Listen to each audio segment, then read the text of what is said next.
Foundation of Laguna Woods, a California nonprofit mutual benefit corporation, this Tuesday, May 2nd, 9:30 at Laguna Woods. We call this meeting to order. We have a quorum, and so the next item would be the Pledge of Allegiance by Director Stillman. Good morning. This morning I'd like us to think about our departed board member, Don Tibbetts, as we do the pledge, who was a Navy pilot. I pledge allegiance to the flag of the United States of America and to the republic for which it stands, one nation, under God, indivisible, with liberty and justice for all.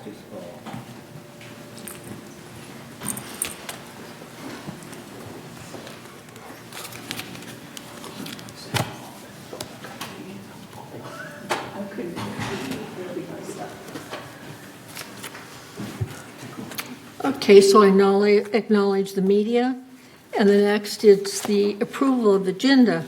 So one of the things that I would like to add to the agenda is instead of the report of the chair, basically that we would be honoring the directors that have passed.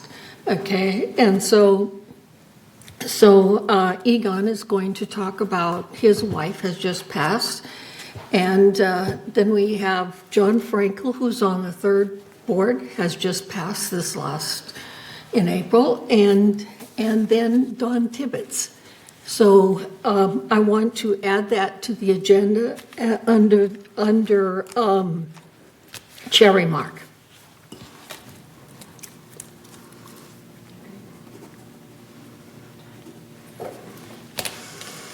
Okay. So will there be any other changes to the agenda? I move the agenda as amended. All right, thank you. You second it? Okay. Any objections? No objections. The modified agenda is approved. So the next item would be the approval of minutes of April 4th, 2023. GRF Board Regular Open Meeting. Are there any changes? So if there's no changes, are there any objections? No objections. The meeting minutes of April 4th, 2023 is passed. Thank you. The next is the approval of the minutes of April 20th, 23 GRF Board Agenda Prep Meeting. Are there any changes? No changes. Any objection? Or no objections, the GRF Board Agenda Prep Meeting is approved. Thank you. So the next is the report of the chair. And Egon, would you like to speak about your wife? Sure. Okay, so my wife Leah died on April 19th. And after 2.5 years with a cancer illness. She was born in March 1953 while her parents were on a vacation. So she was born in Philadelphia, but never went back there, came back to California, and was a California girl her whole life. She went to mostly parochial schools, and then after that she went to Long Beach State College. They finished her education when we moved to Bakersfield, at Cal State Bakersfield. Much later in her life, she got a teaching credential from Laverne University. Her big thing, her best stuff was when she was a young mother. She really doted on the children. She really enjoyed that life a lot. And we lived in a town where family is the big thing. So our lives were mostly going to school to see what the kids are doing, and then Little League and Soccer League and all the other things that we had to do. We came here to Laguna Beach, Laguna Woods in 2015, and she enjoyed her stay here very much. We joined a lot of the clubs, and that's really all of what I have to say. I don't have any plans right now with respect to a a get-together, a celebration of life, because what we did is when we first found out that she had cancer, we had a big celebration of life with her friends and stuff, and I think that was much more appropriate because she could attend herself, and she was smiling from ear to ear on that day. It's been a long struggle, but I guess I'm sort of glad that she's at peace. And that's all. The only reason she really qualifies to be talked about here with the board members is that she was occasionally a board widow. And that's the same as a golf widow, only it's not for such a noble cause. Thank you. Thank you. Did you want to say something? Yes. You forgot to mention how beautiful she was. Yes, she was probably one of the few people that took a good picture of the DMV. Okay. Elsie, do you want to say something about John Frankel? Thank you, Madam Chair. Excuse me. I wrote this to go after Don Tibbetts, and so you'll have to bear with me when I Okay. say, like Don Tibbetts, my friend and colleague John Frankel spent his life serving his country, his family, and his community. I want to share just a few highlights from his obituary. Lieutenant Commander John A. Frankel, U.S. Navy retired, 86, of Laguna Woods, California, passed away on Saturday, April 8th. He was born in February of 1937 in Beverly Hills, and he was a sixth-generation Californian, and it's just a miracle I got this guy to talk about because I'm only a fourth-generation California, so this guy's amazing. Sixth-generation California. He graduated from North Hollywood High School and then attended his beloved UC Berkeley, graduating in 1960 with a degree in civil engineering.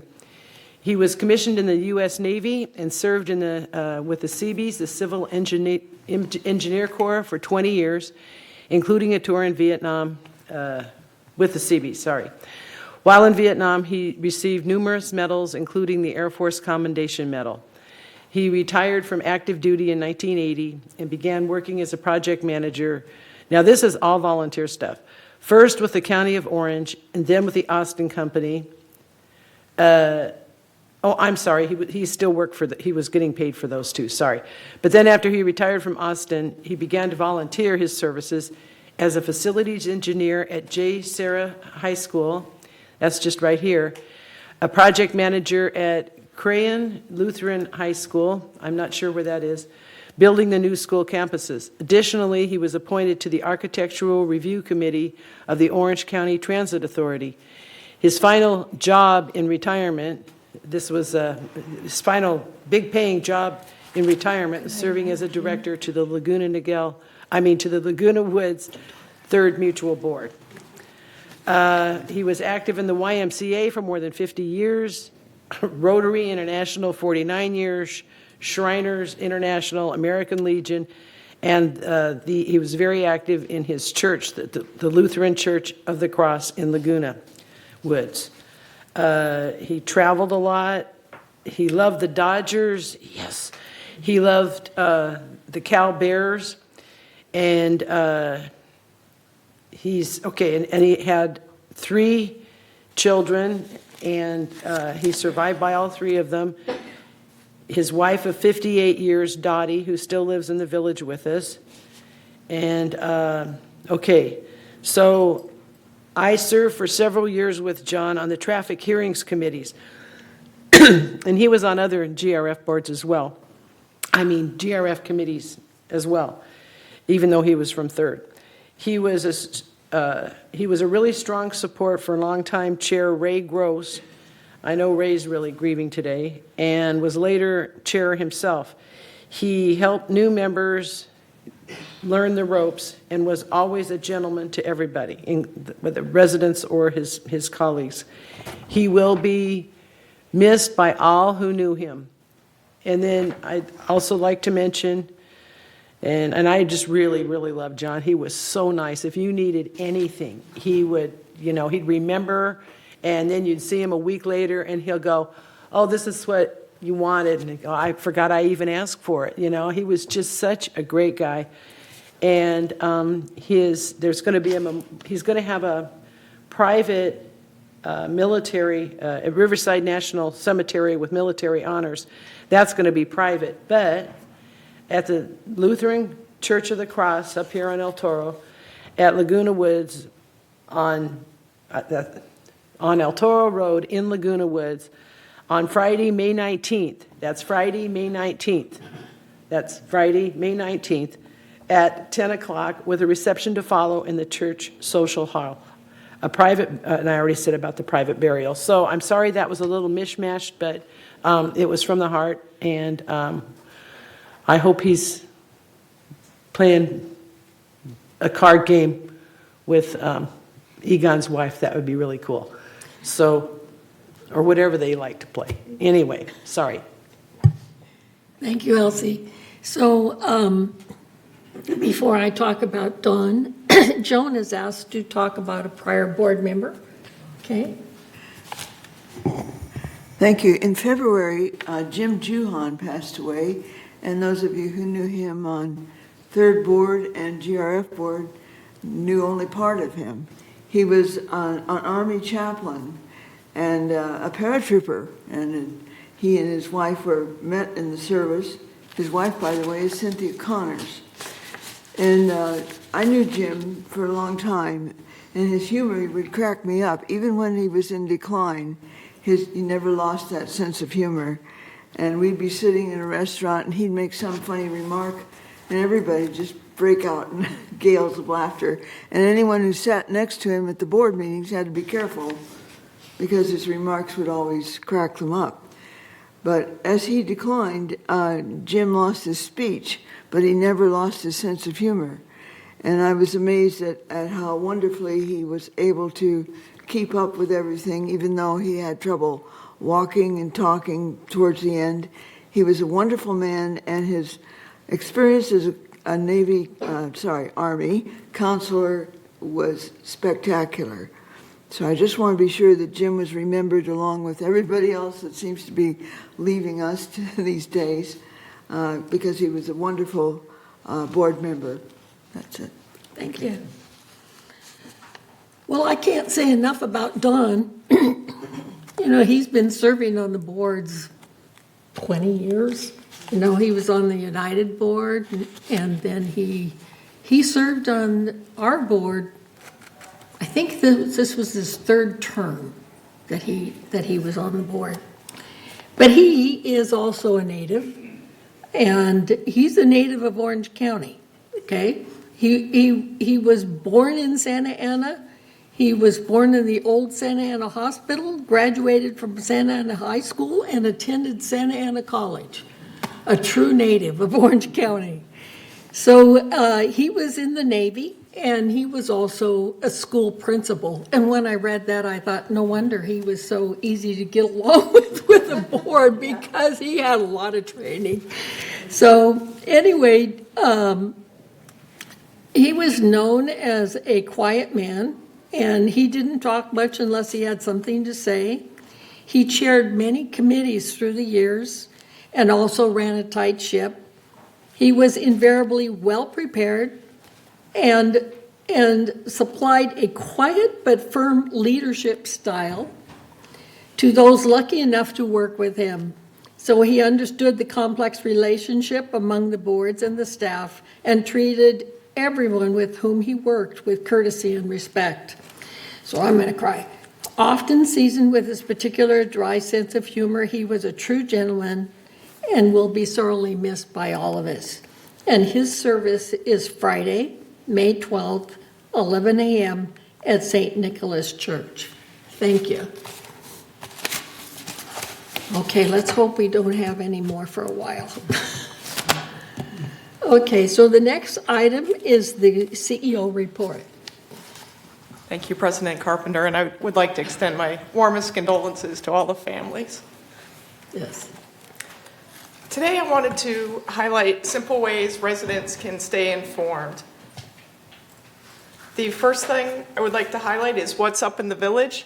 This electronic e-blast is sent every Friday to more than 17,000 recipients. Residents may subscribe by going to lagunawoodsvillage.com and clicking Contact Us, the icon in the upper right-hand corner, and it's circled on red in your screen before you. To subscribe, scroll to the bottom, complete all fields, and request subscription to Village emails and alerts. Using this process, you can also subscribe to board email updates. GRF is sending monthly updates to Village residents. Third and United send regular updates targeted specifically to Housing Mutual members as well. To subscribe specifically to these messages, use the website form that I showed previously on the last slide, or send a message to info@vmsinc.org. Please note that you must subscribe. Having your email address on file with Resident Services does not subscribe you to the weekly e-blast or newsletters. You must opt in to these items. Also, you may check for the latest Village news on the website. This is found on lagunawoodsvillage.com under the News tab and the News Home tab. Regular news updates are also posted on the Village Facebook page. Board and committee meetings. GRF United and Third Boards meet the first, second, and third Tuesday, respectively, of each month at 9:30. You may view the board and committee meeting schedule at lagunawoodsvillage.com under the calendars, All Governance Boards calendar, sometimes referred to as Team Up. To attend virtual board meetings via Zoom, look for the Zoom meeting link in the open forum section of the respective board or committee agenda posted to Laguna Woods Village calendars, All Governance Boards. Click on the link a few minutes prior to the meeting to launch Zoom. Select Open Meetings and launch the meeting when prompted. No password or registration is required. Another way to view board and committee meetings is via Granicus. You visit lagunawoodsvillage.com, use the Meetings tab, and meetings are listed by date with the most recent at the top. If you click the video, you can watch the meetings and view the agenda documents, or click Agenda to see the documents and backup materials. You may also watch meetings on TV6. GRF United and Third monthly board meetings are aired live on Village Television on their respective Tuesdays at 9:30 a.m. All board meetings are replayed on TV6 the following Thursday at 1:30 p.m. and the following week on Wednesday at 6 p.m. You can also watch meeting recordings on YouTube. Visit the Village YouTube channel to watch meeting recordings. Access this using the link on the Village website home screen, and that's the red arrow in the upper left-hand corner of the screen. Residents are also encouraged to subscribe to Code Red, the Village emergency notification system. To do this, you can go to lagunawoodsvillage.com and click on the Code Red icon, also in the top left-hand corner of the screen and circled on the screen before you. You'll scroll to the bottom, open the drop-down menu, and click on Code Red and complete all fields. A form is also available at the concierge desk in the lobby if you wish to subscribe in person. And then last month I talked about ways residents can help control costs. One item I highlighted pertains to opting out of paper mailings. Senate Bill 392 took effect earlier this year and requires that each member receive a written request to indicate a preferred method of delivery. Notice will arrive with the 2022 audited financial statements that you'll receive the first week of May. Please watch for it and reply. To opt out of receiving hard copy mailings and receive these communications electronically, residents may email information@vmsinc.org or drop off or mail their form to the Laguna Woods Village Community Center. The mandated November and April mailings cost approximately $7.50 per member. If 12,000 members opt out of paper mailings, the annual savings would be $90,000. Similarly, if only a third of our members opt out of the paper mailings, annual savings would be more than $30,000. So we really encourage residents to take advantage of this opportunity and help us control our costs. And with that, that concludes my update this morning. Thank you very much. Thank you. So the next item on the agenda is the open forum. So how many speakers do we have today? We have one in-person speaker and then 3 letters or emails that were sent to us. Okay, thank you. So at this time, members only may address the Board of Directors regarding items not on the agenda and within the jurisdiction of this Board of Directors. The board reserves the right to limit the total amount of time allotted for the open forum to 30 minutes. A member may speak only once during the forum. Speakers may not give their time to other people. No audio, video, recording by attendees, and no rude or threatening comments. Members can attend the meeting by joining Zoom link, and the number is 981-3125-7242, or call 669-900-6833, or email meeting@vms.org to have your message read during the open forum. So who's the first speaker? First speaker is Peggy Kahn.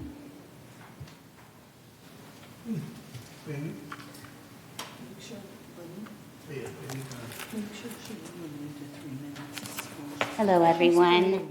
I'm here to speak about 2 items as quickly as I can. The first is I want to make sure that everyone's aware that we need to do some work to create some more crosswalks, correct existing crosswalks we have for pedestrian safety. That's what the sight impaired have been asking for as part of the sight team.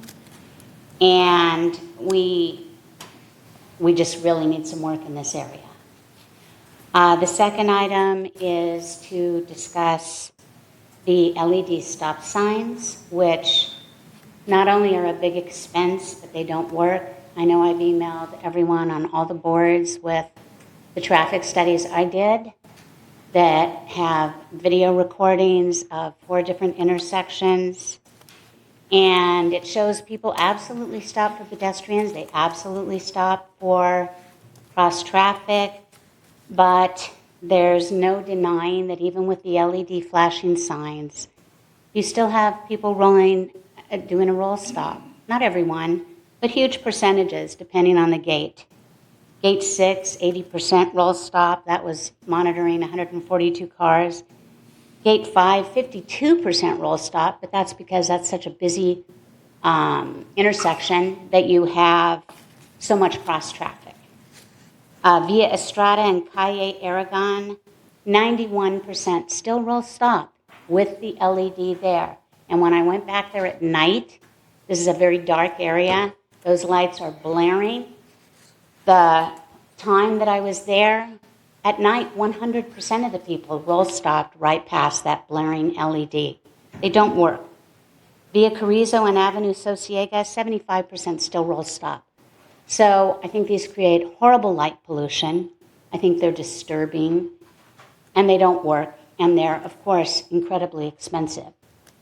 I would suggest we do what the site team asks, which is give them some crosswalks, proper signed crosswalks between stop signs. Maybe some of the most busy areas upgrade to where you could have flashing reflectors on the ground when somebody pushes a button. So those are only going when somebody's there crossing. Let's give the site team what they want.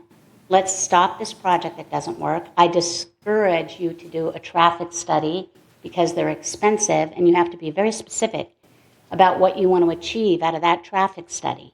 Normally they're traffic counts. They're not giving you the information of are people fully stopping at these intersections, at these LED stop signs. That's why the most recent studies they were able to find on these LED stop signs were almost 20 years old, because nobody does traffic studies showing that. I did with videotape, minute after minute after minute, car after car. Those are accurate. Thank you. Time's up. Thank you. Next speaker is Diane Casey. She was talking about these stop signs. She's not, should not be doing this in this forum. I just wanted to follow up on what the lady said before, which is, I think one of the most dangerous parts in United is the Estrada going towards Gate 2. I mean, the people that are going down Estrada have no stop sign. And a lot of people do cross there. And I know a fellow came to one of our meetings before to talk about how he was almost hit. So I don't think it was a GRF meeting, but I think it might have been CAC. But anyway, that should be definitely looked at. That area, they're just speeding by and going straight out the gate. And people are driving from the gate to turn on to Majorca. It's just a bad spot. Thank you. Thank you. So I'm going to read a few letters that were sent in. The first one is from Mohammed Alif, and he stated the following. Dear GRF Board, some couple of weeks ago, we got the news that VMS will charge the cost of clubhouses surrounding area maintenance to individual clubhouses. The cost you came up with increased the user fee for the clubhouses fourfold and more. Would you kindly explain the following? 1, if these areas are carved out of general maintenance service, are we going to get reduction in general maintenance? Is that cost saving passed on to us as lower HOA? 2, I very much doubt we get a reduction in our HOAs. And 3, since we may not see a reduction elsewhere, the increase of 400% or more is completely unreasonable. An increase equal to inflation rate or cost of living is not unreasonable. Anything above that is unreasonable and unwarranted. The next one is from an anonymous Laguna Woods Village member, and they stated, Dear GRF Board, please use the land next... Point of order. I don't think we can accept anonymous. Siobhan, can you clarify? We typically require an address Okay. to read a comment at the meetings. Okay, they didn't provide anything of that, so I won't read it then. The next one is from Marilyn Yerk, and they stated, the clubs are a vital part of village life, and many of us moved to Laguna Woods because of the clubs. Subsidizing club functions helps preserve both our property values and our quality of life. Dance and other physical activity clubs are important because they are social, recreational, and good for our bodies and brains. And dancing, by the way, requires a much larger room than a discussion club. Village clubs are open to all residents, and the clubs actively encourage residents to join. However, private parties should not be subsidized. Unlike village clubs, private party events are not open to all village residents. Why should all of us pay a subsidy for a wedding or birthday party arranged by one village for his friend? Moreover, the system can be abused, and I have reason to suspect that some private party hosts have profited from arranging events in the village. For example, the resident could say to an outsider, this room will cost you $3,000 compared with $5,000 outside, and then pocket $2,000 knowing that the room only cost him $1,000. In summary, club functions are open to all residents, but private parties are not open to all village residents, and the system can easily be abused if they are subsidized. Thank you for your time. And that is all for open forum. Okay, thank you. Any director would like to make remarks? Jim? I would like you to respond to the fees as where we're at right now. Thank you, I'm sorry. All right. Yeah, as far as the fees are concerned, any fee paid offsets shared cost or offsets per man or per month. So I think that's a little bit misleading. We are, and I guess this is part of the finance presentation, not presentation, but finance committee. But we did table the issue to research it further, and I won't give you an update on that yet because we're still working through all the numbers, but we did appoint an advisory committee of the treasurer of Third, Margaret Bennett from Mutual 50, and Tom Tuning from United, to actually go through and crawl through the numbers. We believe we have some workable solutions coming forward, but we need to work through the numbers. Thank you. So would anybody like to remark in regards to the, okay. Different one. Yeah, Okay. Go ahead. Yeah, just one more thing. Okay. About the private parties, I mean, we are all residents here. And so we have every right to schedule a private party, be it for grandkids, kids, etc. That is what it's for. We don't deny the clubs anything, but it's for all of the residents. And so clubs have every right to have their meetings at the clubhouses. But also, every resident has the ability to schedule a meeting or an event for them or their immediate family. Joan? I was just going to echo what Jim said about private parties. That's one of the perks of living here in the village as a village member. Thank you. Thank you. Okay. I think the person that brought that up, they pointed out a different problem, not what, private party for the members. They bringing up a commercial activities. That means people from outside coming in and paying to participate in that event. That's different from private party that I put it for my grandchild or my wife or somebody. That's different. That's commercial activities that they're talking about. So remember the difference, please. Okay, so Juanita? I want to thank both Peggy and Diane for their remarks. They were at the Security Access Committee meeting this last week where both of these subjects were discussed.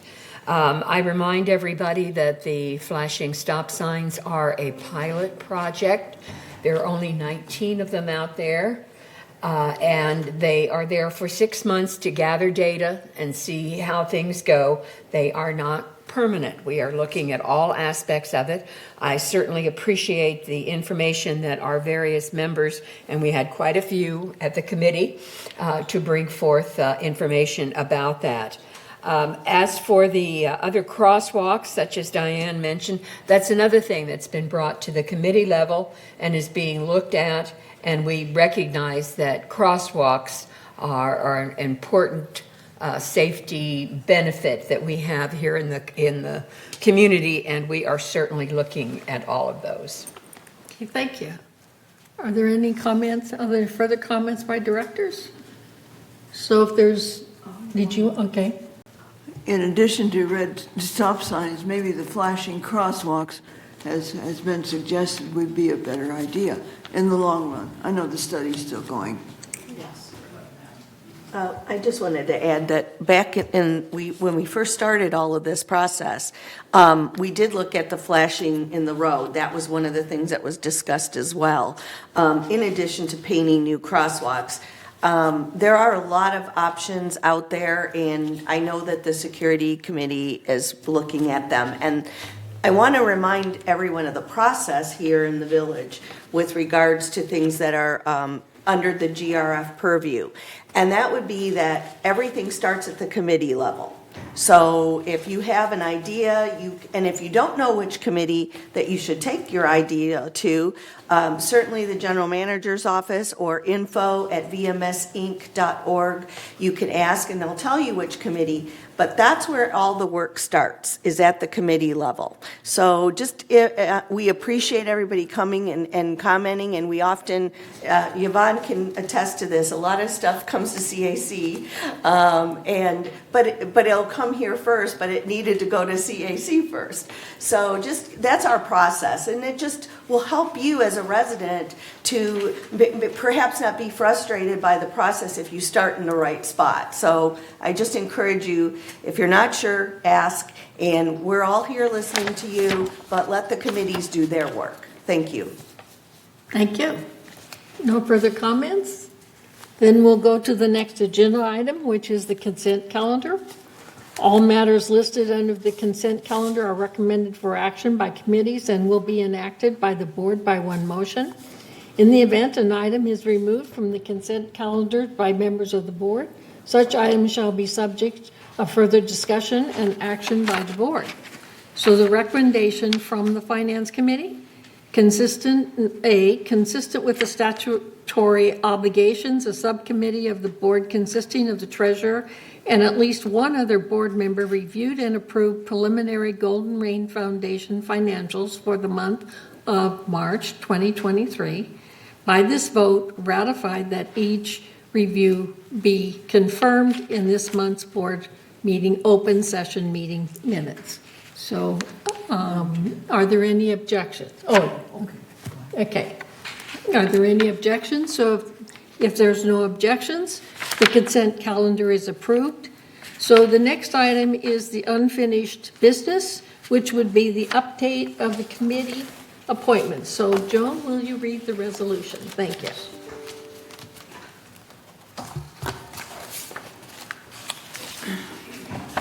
Resolution 90-23-XX, GRF Committee Appointments. Resolved May 2nd, 2023, that the following persons are hereby appointed and ratified to serve on the committees of this corporation. I shall read the changes and which committees are the same. Community Activities Committee remains the same. Finance Committee remains the same. Information Technology Advisory Committee, ITAC, remains the same. Landscape Committee remains the same. Maintenance and Construction Committee remains the same. Clubhouse Renovation Ad Hoc Committee, Anthony Liberatore from United has been added. Media and Communications Committee remains the same. Website Ad Hoc Committee remains the same. Broadband Ad Hoc Committee remains the same. Mobility and Vehicles Committee, Don Tibbetts' chair has been removed. We have a vacancy under GRF. Elsie Addington has been named as chair. Security and Community Access Committee, Don Tibbetts has been removed, and Juanita Skillman will be chair. Gan Mukapati has been added as a temporary GRF representative.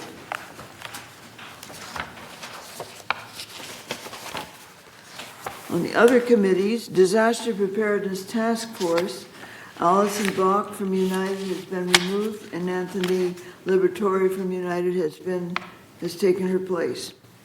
Laguna Woods Village Traffic Hearings remains the same. Purchasing Ad Hoc Committee remains the same.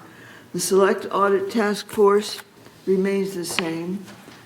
Compliance Ad Hoc Committee remains the same. Correspondent Elsie Addington remains the same.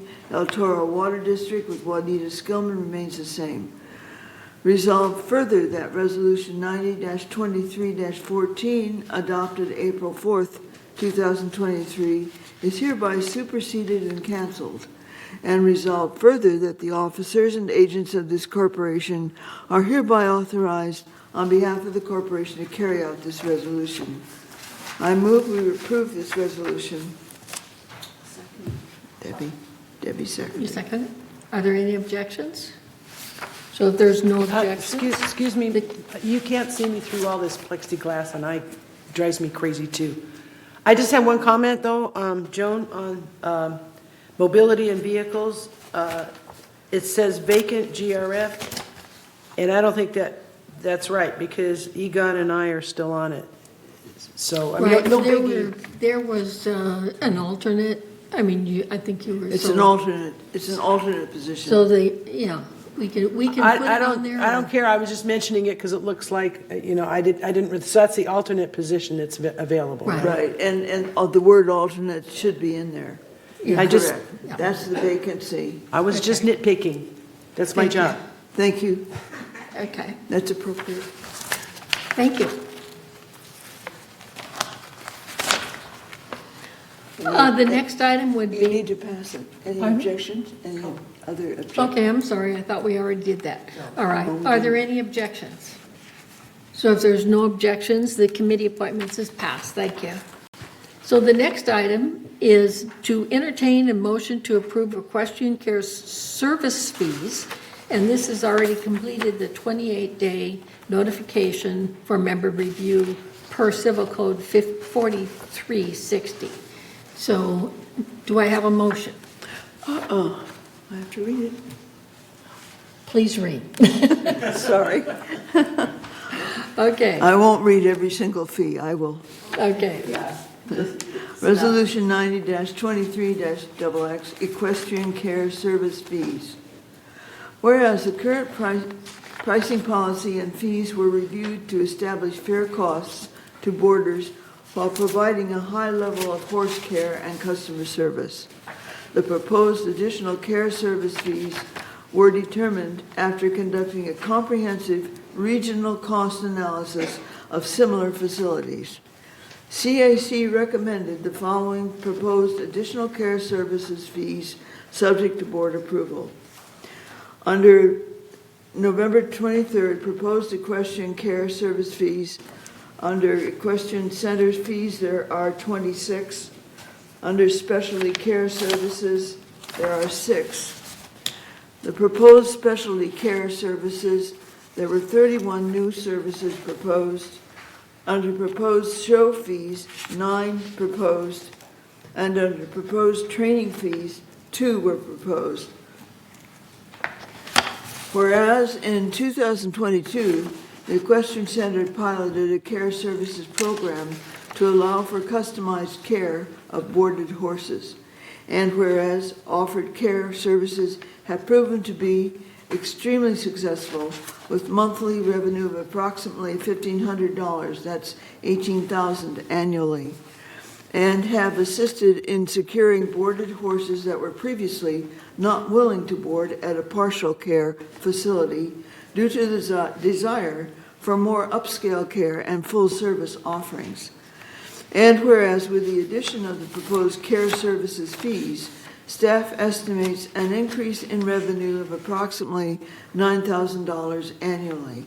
And whereas on March 9th, 2023, the Community Activities Committee recommended the proposed additional equestrian care services fees, and whereas that this resolution supersedes and cancels Resolution 90-21-47, adopted December 7th, 2021. Now therefore be it resolved, May 2nd, 2023, that the Board of Directors of this corporation hereby adopts recommended additional equestrian care services fees, and resolve further that the officers and agents of this corporation are hereby authorized on behalf of the corporation to carry out the purpose of this resolution. I move that we approve this resolution. Do you have a second? Any discussion? Yes. Okay. I have a few, very few Scribners Okay, that I need to share with you guys okay. to get this passed. It's minor. And they're basically just, There are things like editing. have and con and a comma Oh, here, and okay. stuff like that. Really, really minor, but we want it to look good. okay, Okay. all right. Is there any other discussion? Okay, are there any objections? So the equestrian fees, the new equestrian service fees are approved. Thank you. And Joan will edit it. Thank you. Well, it's minor. Yeah. All right. So the next item, 12, is new business, and we have several here. So the first one is to entertain a motion to approve appeal policy, and this is, final approval is after the 28-day notification for review. So Joan, do you want to read the resolution? Sure. Resolution 90-23-XX, Appeals Policy, amended June 6, 2023. Whereas from time to time, resident members seek approval from the Golden Rain Foundation Board of Directors on many matters of corporate business by way of the committee structure for review of a question that will ultimately be determined by the board. And whereas such committees forward recommendations regarding members' requests to the Golden Rain Foundation Board for consideration, and if the proposed request is disapproved, then such decision is subject to appeal to the Golden Rain Foundation Board by the mutual member.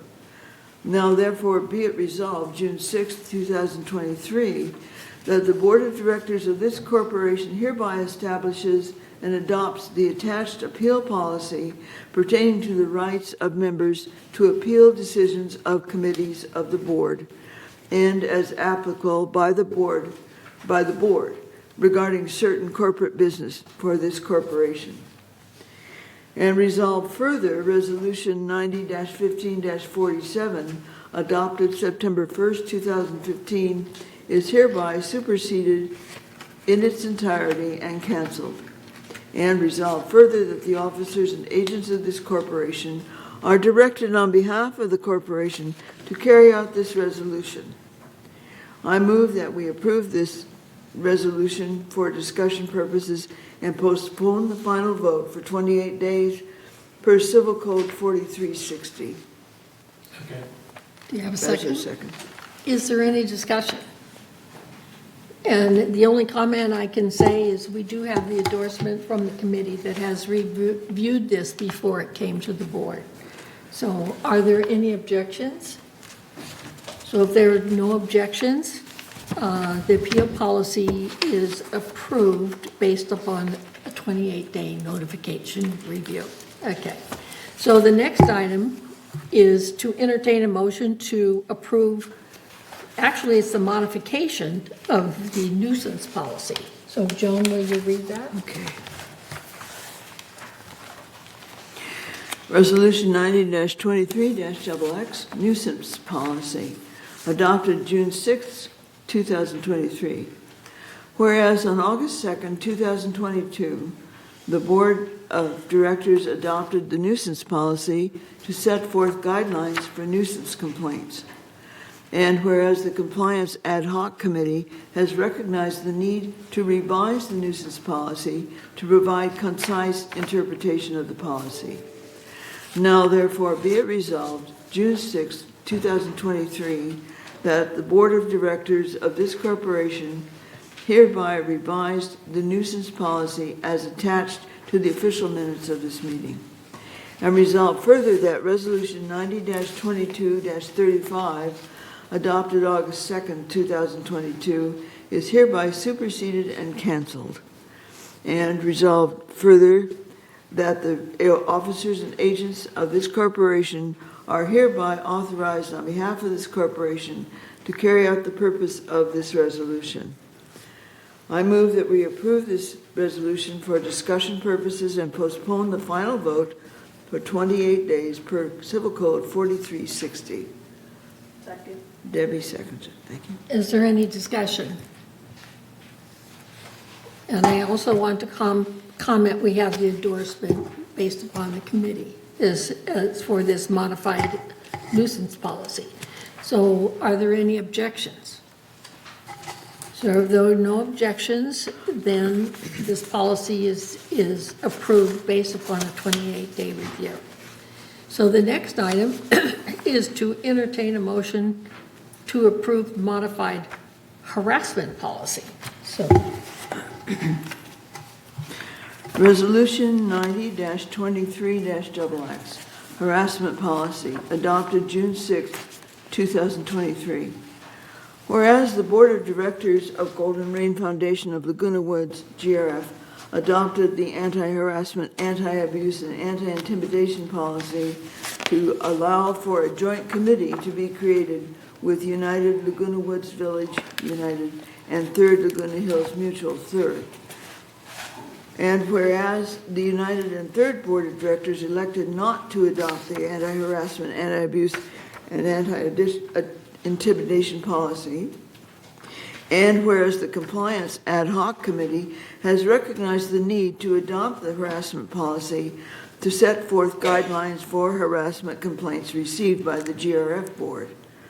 Now therefore, be it resolved, June 6, 2023, the Board of Directors of this corporation hereby approves the harassment policy as attached to the official minutes of this meeting.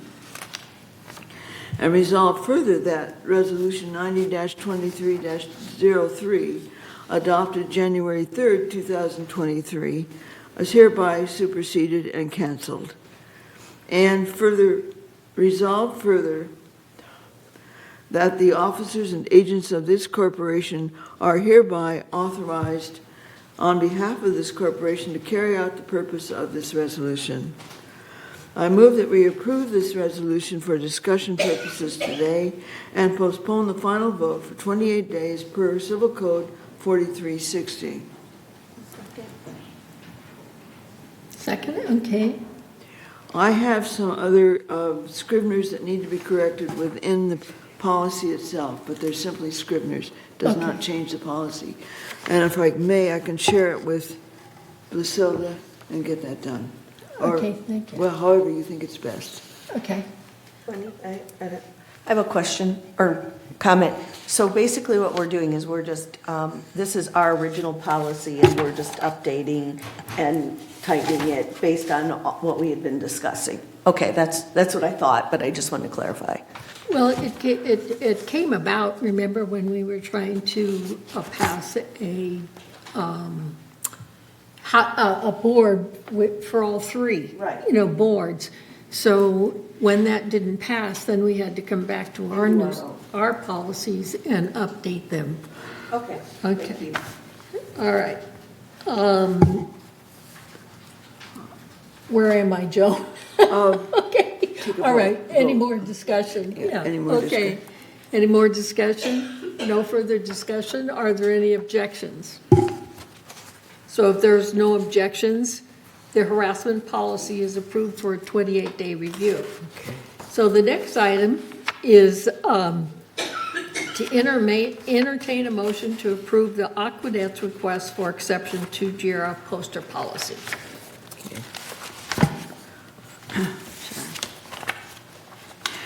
Resolution 90-23-XX, Aquadet's request for exception to GRF poster policy. Whereas the GRF poster policy allows advertising with posters for events held at the Performing Arts Center or Clubhouse 5, and whereas the Aquadets requested for an exception to the GRF poster policy for the Aquadets fundraiser event at Clubhouse 1 and the Aquafoli show at Pool 1. And whereas the Aquadets are requesting an exception to the GRF poster policy to place 2 event posters at the following facilities. 1, first poster is Doug Houston and Barbecue Dinner fundraiser poster from May 17th through June 17th. And a second poster for Aquafoli's show poster July 10th through August 10th. And the list of clubhouses is Clubhouse 1, Clubhouse 2, the Performing Arts Center, Clubhouse 4, Clubhouse 5, Recreation Office, and the 19 Restaurant and Lounge. Whereas on April 13th, 2023, the Community Activities Committee reviewed the club request and recommended an exception to the GRF poster policy for the Aquadets fundraiser at Clubhouse 1 and the Aquafoli show at Pool 1. And whereas the Aquadets have been offering an annual summer Aquafoli show to Laguna Woods Village residents and their guests for over 55 years at Pool 1.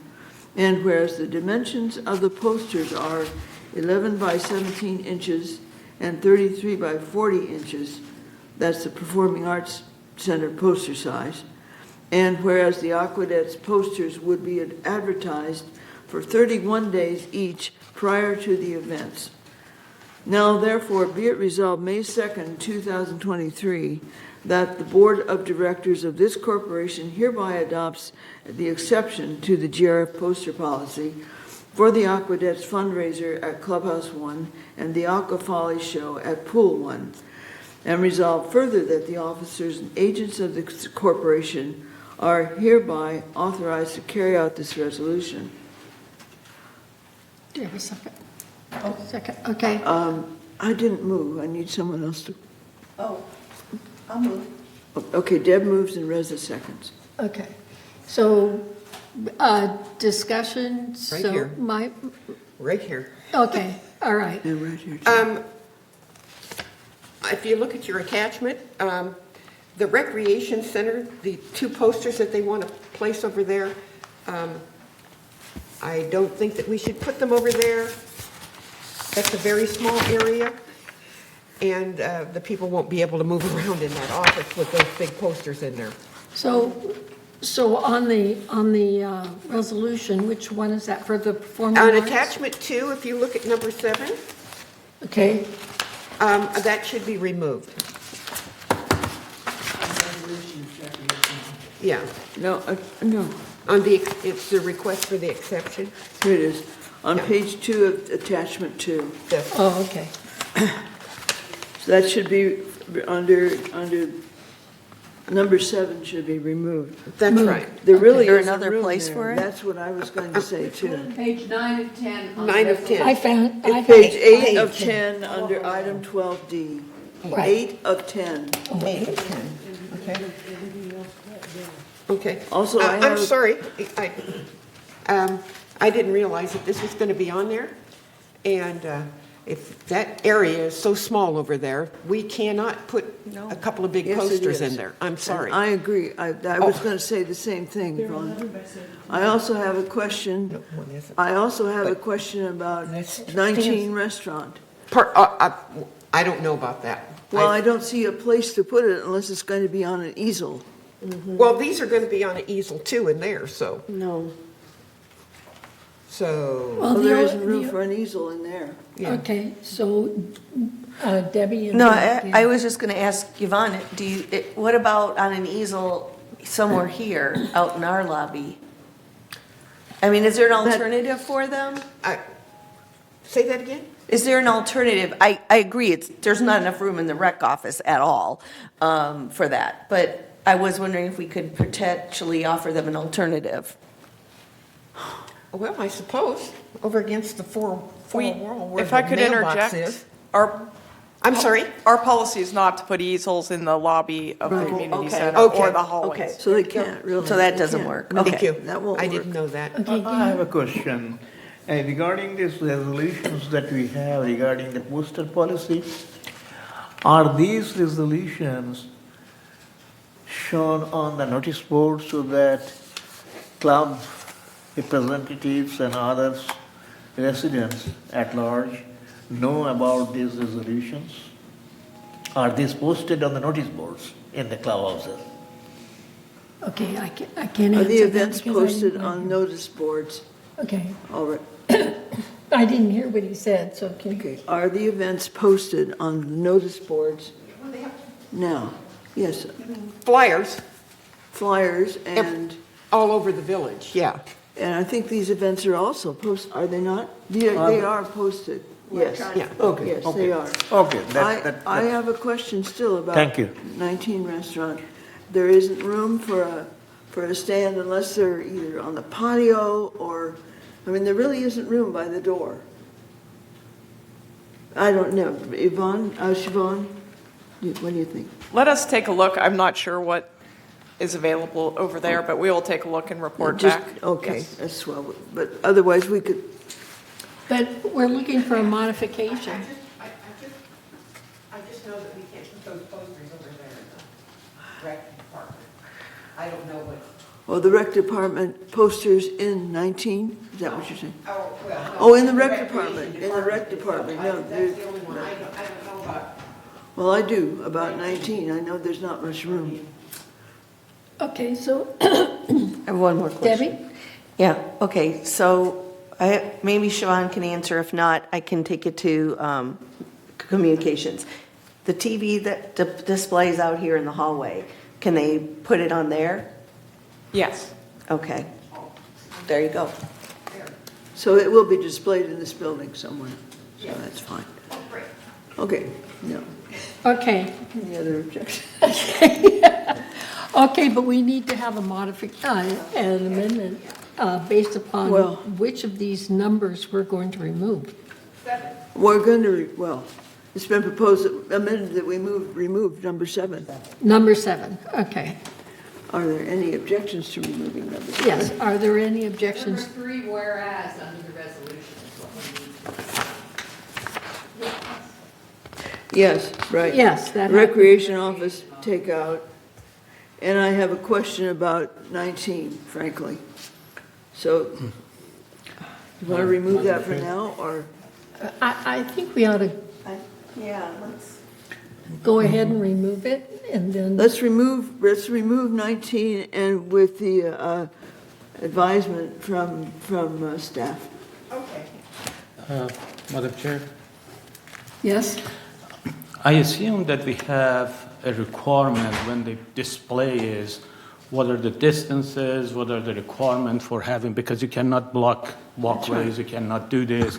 There should be a procedure for it, right? So if only add a statement here, if in case, a space must be available for any of these. Other than that, the display is not going to work, rather than working on each one of them, sitting here and assuming what it looked like. So if the statement says space available according to the regulations, then they can display it, rather than us to decide for each individual area what's going on. Right. So That's all he's I'm asking requesting. us to add the words on there, if space is available. Well, we could add it under the third whereas and say, after August, let's see, requesting 2 posters, let's see how we can do it. Provided space is available. Correct. Let's put it after the list, provided space is available. Yeah, adequate space is available for the display. And that will take care of recreation office and Yeah, take care of 19, everything. and they're gonna check, so, If it's not available, they won't display. yeah, that's good. Okay, thank you.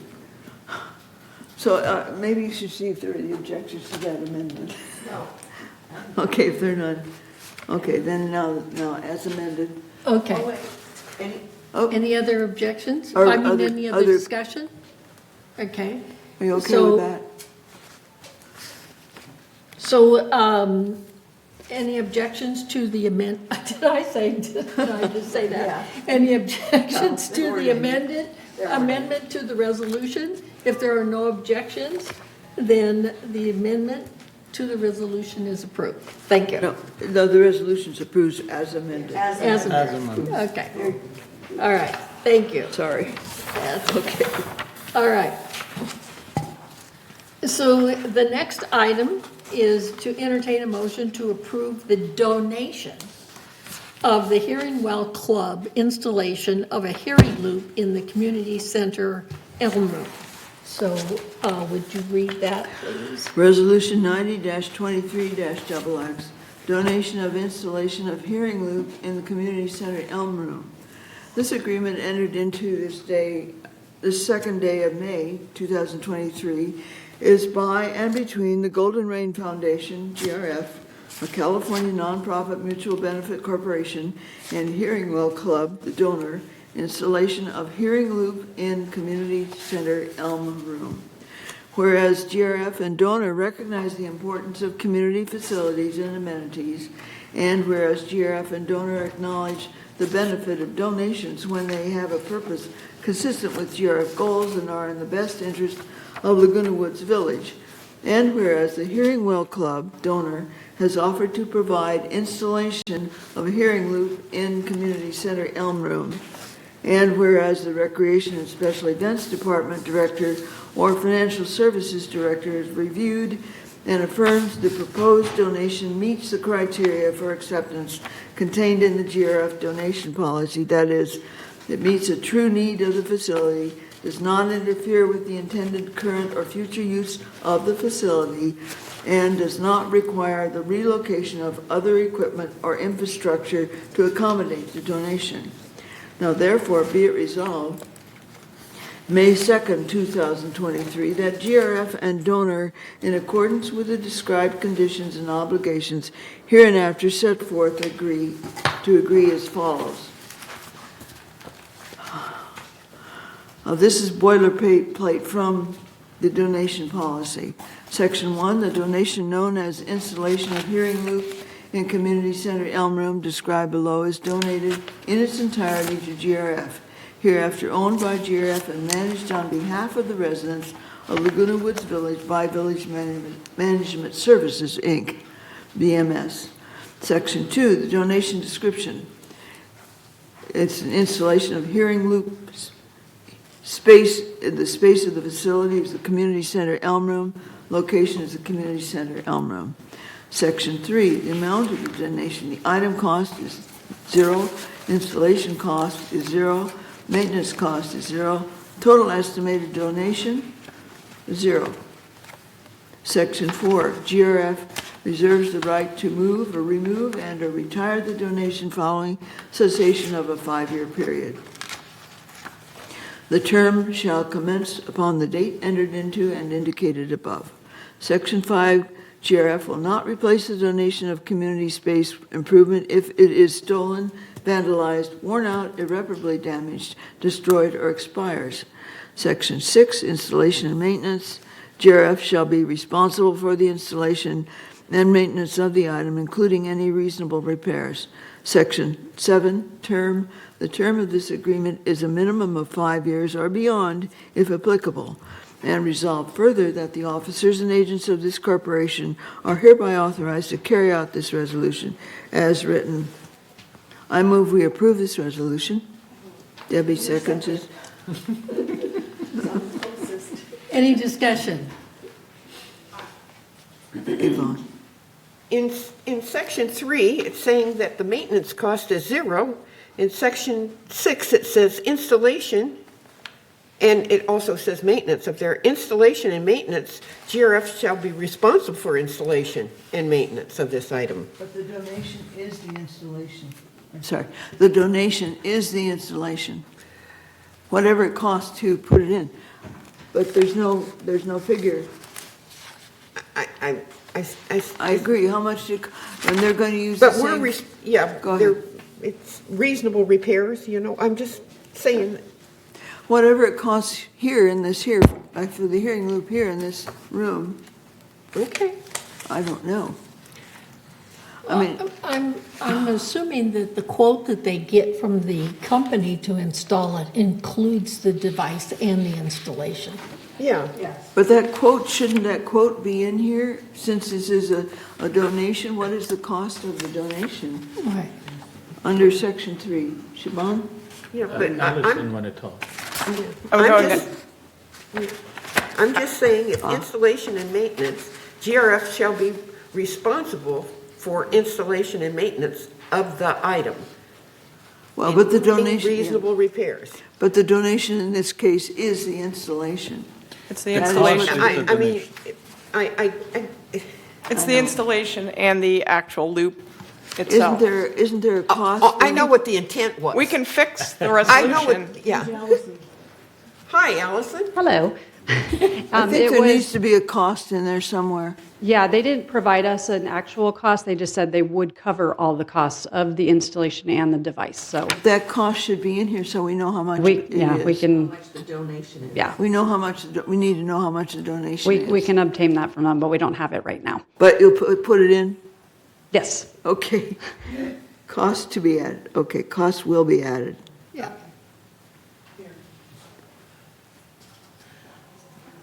Okay. To satisfy one, I think you should read that it says, although GRF is responsible for installation and maintenance, all of that, the costs will be covered by donation. That's That- what it that says. clears- That's what it says in the very first I paragraph. know, but she was picking on the last statement, saying that it only says that everything is belong to GRF. If at the end of that, it says cost of it is covered by the donation, then that Section clears 6. it up for people that might have I misunderstood. don't know. Section 6 needs to be amended. Section 6 Yeah. of the resolution needs to It'll be be amended. edited by you. Yeah, Thank you. that's what I'm getting at. They'll take care of it. All right. You can vote now. I have a question. So, I have did a you want to question. say something, Gary? Go back to section 6. Responsibility goes to GRF for installation and management. There is a cost somehow, but it is being borne by somebody else. Right. So why don't you correct that sentence and That's what say it talks who is about. That's responsible what it rather than GRF is responsible? It's going That's to be exactly what done this We're says. going to do that. It's going to be done by staff. By the staff, right? Yeah. And I'll read it again. That, I think I want to emphasize on that. Thank you. Okay, thank you. Okay. Do you have everything you need? Very further, Are we ready to vote? can we approve? Okay. Are there any objections to the amended resolution? If there's no objections, then the amended resolution is approved, and staff will make that correction on there. Okay, so the next item. Yeah. The next item is entertain a motion to approve Executive Hearings Committee resolution. So I just basically want to make a comment that the GRF Board has recognized the need to establish Executive Hearings Committee. For a long time, these hearing committees, when there was a disciplinary matter that need to come to a hearing, that this was actually went to the mutuals. And so recently we've changed our policies to basically say that if there is an incident that occurs on GRF property, that it will come to a GRF hearing board. And so there was a need there to be able to establish a hearing board and the resolution in order to accomplish that. So Joan, do you want to read the resolution? Sure. Resolution 90-23-XX, establishment of an executive hearings committee for the purpose of hearing disciplinary matters, adopted May 2nd, 2023. Whereas the Golden Rain Foundation, GRF bylaws, Section 4.4, discipline or suspension, Section 4.4.2, disciplinary action by board. The board may take disciplinary and suspension action against any mutual member, qualifying residents, co-occupant, tenant, and their guests for breach of the governing documents. Any disciplinary or suspension action authorized hereunder shall not act as a bar to exercise of any other right or remedy. And whereas GRF recognizes the need to establish an executive hearings committee for the sole purpose of hearing disciplinary matters. Now therefore be it resolved, May 2nd, 2023, that the Board of Directors of this corporation hereby establishes the Executive Hearings Committee with full autonomy and authority for the sole purpose of hearing and acting upon disciplinary hearing matters. And further resolved that the Executive Hearings Committee composition will be, add that, as follows. 1, comprised of 3 directors and 1 alternate director. Please spell out the words. Number 2, address alleged violations of GRF's governing documents and also on GRF property. 3, to be held in a closed meeting monthly as needed, and resolved further that the officers and agents of this corporation are directed on behalf of the corporation to carry out this resolution. I move that we approve this resolution. Second. Rest a second. Any discussion? Yeah, I thought that was fine. Juanita?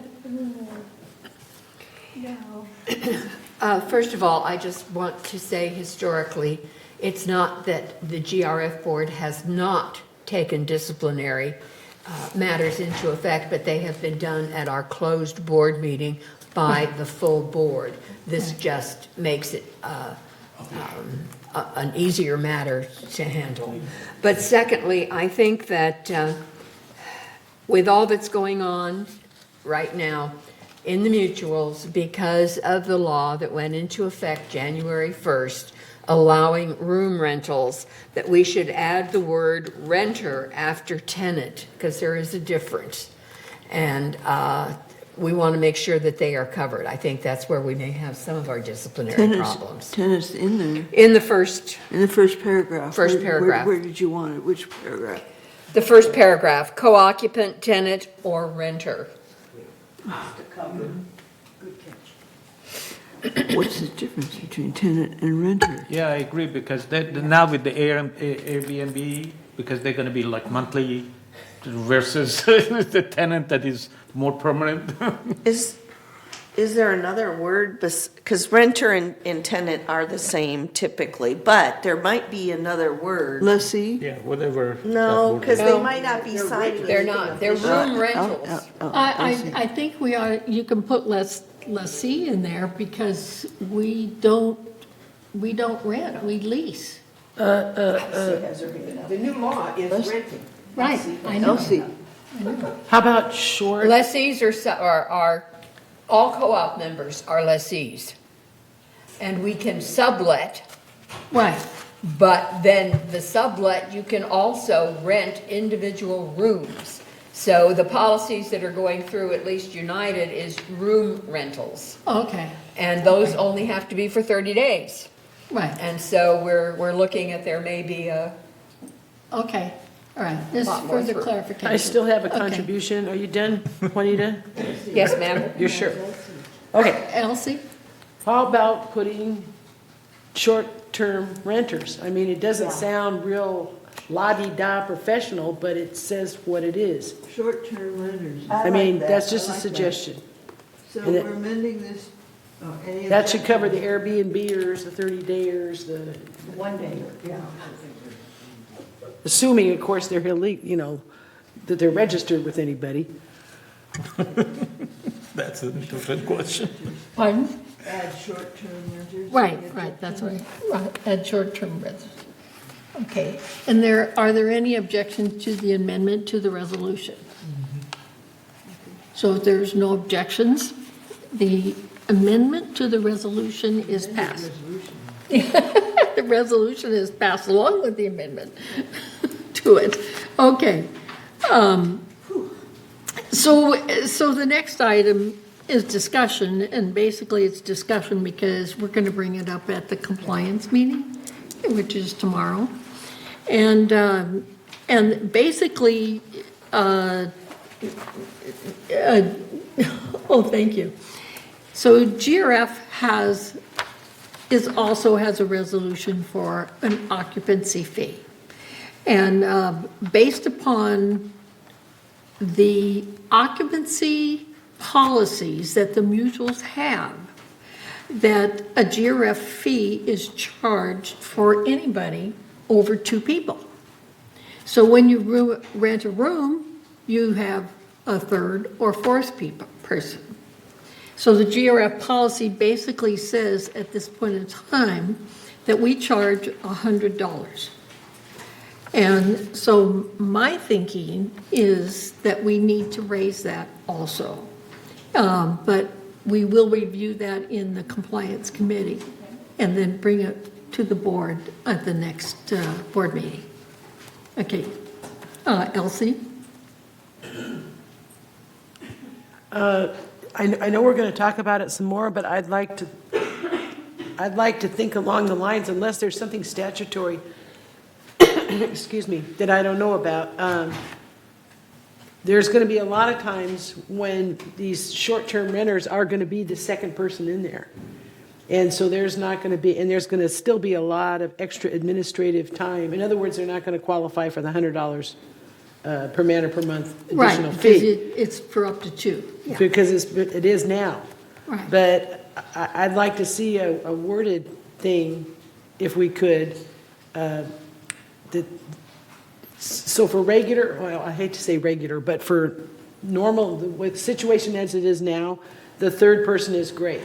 But the way it's going to be in the future, I'd like to see it $100 per man or per month per sub lessee or whatever you want to call it. I mean, just think about it. I mean, we all think it's a great idea, I'm sure, but whether we can word it and fit it into existing law, I'm not positive. So. Well, that's, and the other thing that has to be discussed in the committee with staff is how we administrate it. Right. I just wanted to throw Yeah. that into the mix, that's all. Yeah. So, okay, Joan? May I suggest that I read the resolution and then move it to committee? Okay, It'll go to the compliance committee for further review, and that's it. And then it'll come back to us. all right. All right, so let me read the resolution and move it. I'm sorry. Okay. I just want to make sure that anything that we make is not encroaching on mutuals, the housing. The only time that we can charge if they're using amenities. So if somebody goes there on Airbnb for a month, but there is no request for use of amenities, do we have the right to charge for GRF? Yes. Because we only have jurisdiction on the, on the amenities, not the housing part.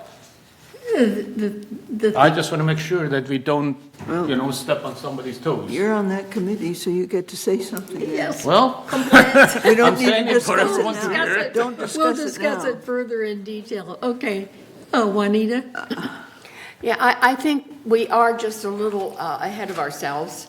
I just hate to have to bring this up again next month, but at least from United, and I cannot speak for Third, they're still debating their policy on the room rentals. But the way it is written and the way they foresee it is anybody who rents a room gets a membership card and access to all of the amenities. So that means whether it's short-term, long-term, whatever, at this point, they're looking at giving them GRF accessibility. And so I think we need to make sure that and there are a couple of us that are on that committee, the Governing Docs Committee, and we'll bring that back to the board. And the only reason I amended this motion was I didn't want to have to bring it back another time, but there is a lot, and we do need to talk to Third. I don't know what they're doing for their room rentals. So and then Yvonne, but I read the same policy for United, and it does have a stipulation that it's anything over 2 people in a unit. that Right, but they're as charged. Even in the new policy. As Elsie pointed out, I have a 2-bedroom unit. There's just me. I live alone. If I Right. rent out my other bedroom, there's still only 2 people. That's right. Although That's right. the other person would be a renter. Right. This is not the time to discuss this, We'll, folks. Point of order. We'll discuss it. Thank Let you. me read it and refer to committee, and then all these things need to come to the compliance committee. Okay. Resolution 90-19-57, GRF additional fee of $100 for each additional occupant over 2. Whereas the GRF assessment for net operating costs and reserve contributions is divided equally by the number of units in the community, regardless of how many individuals occupy a unit. And whereas an additional occupant fee is charged for each individual in excess of 2 occupants residing in the unit to account for additional use of community services and facilities. And whereas the board periodically reviews fees as part of the business planning process to determine adequacy of revenues and shared costs. Now therefore be it resolved December 3rd, 2019, that the board of directors of this corporation hereby sets the additional occupant fee of $100 per man or per month for each additional occupant over 2 to offset costs incurred by the extra occupants, to be effective January 1st, 2020. Resolved further that such fee shall be reflected on the fee schedule. And resolved further that Resolution 90-17-28 adopted September 5th, 2017 is hereby superseded and canceled on the effective date of January 1st, 2020. Resolved further that the officers and agents of this corporation are hereby authorized on behalf of the corporation to carry out this resolution. I move that we refer this resolution back to committee, the compliance committee in particular, for further review and refinement. And Deb seconded it. And now we can discuss. Okay, is there any discussion? It doesn't need discussion as whether or not it'll be referred. Okay, except Diane wants to speak.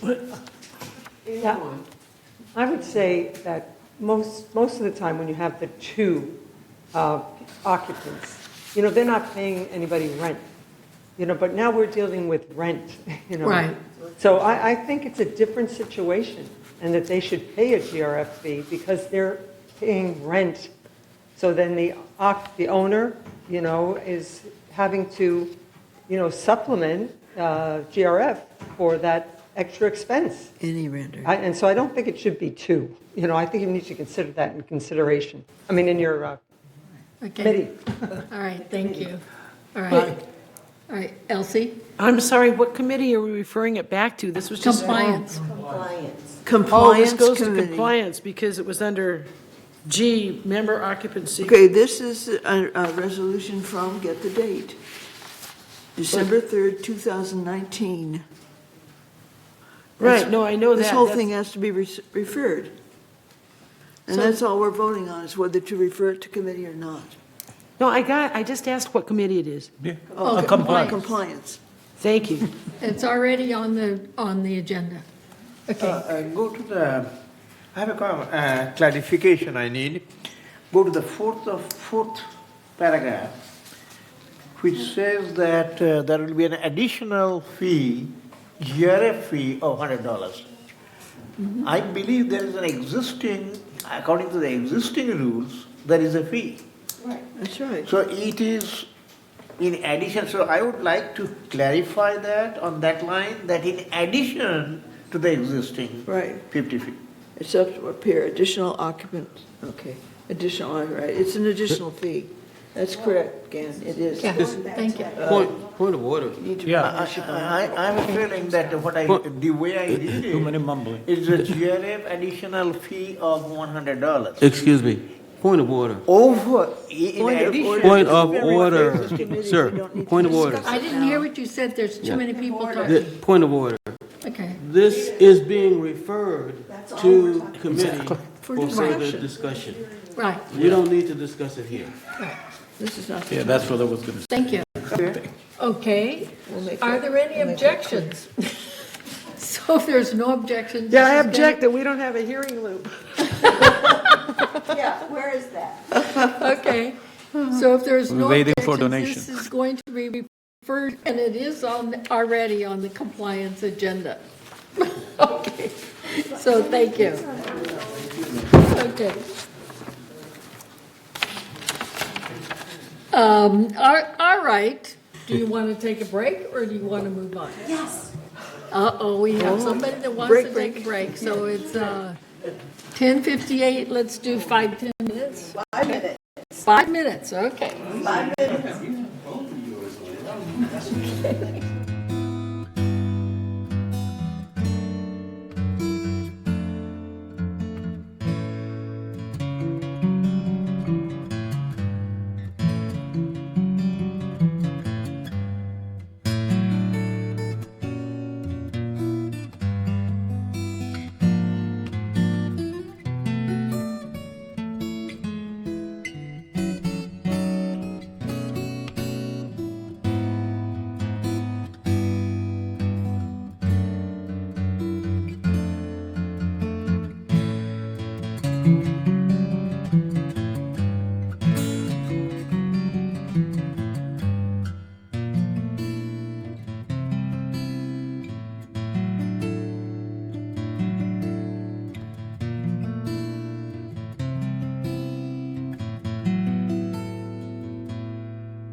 Okay, we want to resume our meeting, and the next on the agenda is the committee reports. So I will turn the meeting over to Finance, to Jim Hopkins. Thank you, Madam Chair. Where is my audience? Everybody left. Okay. Thank you, Madam Chair. Let me begin with the financial report. And will you show the first chart, please?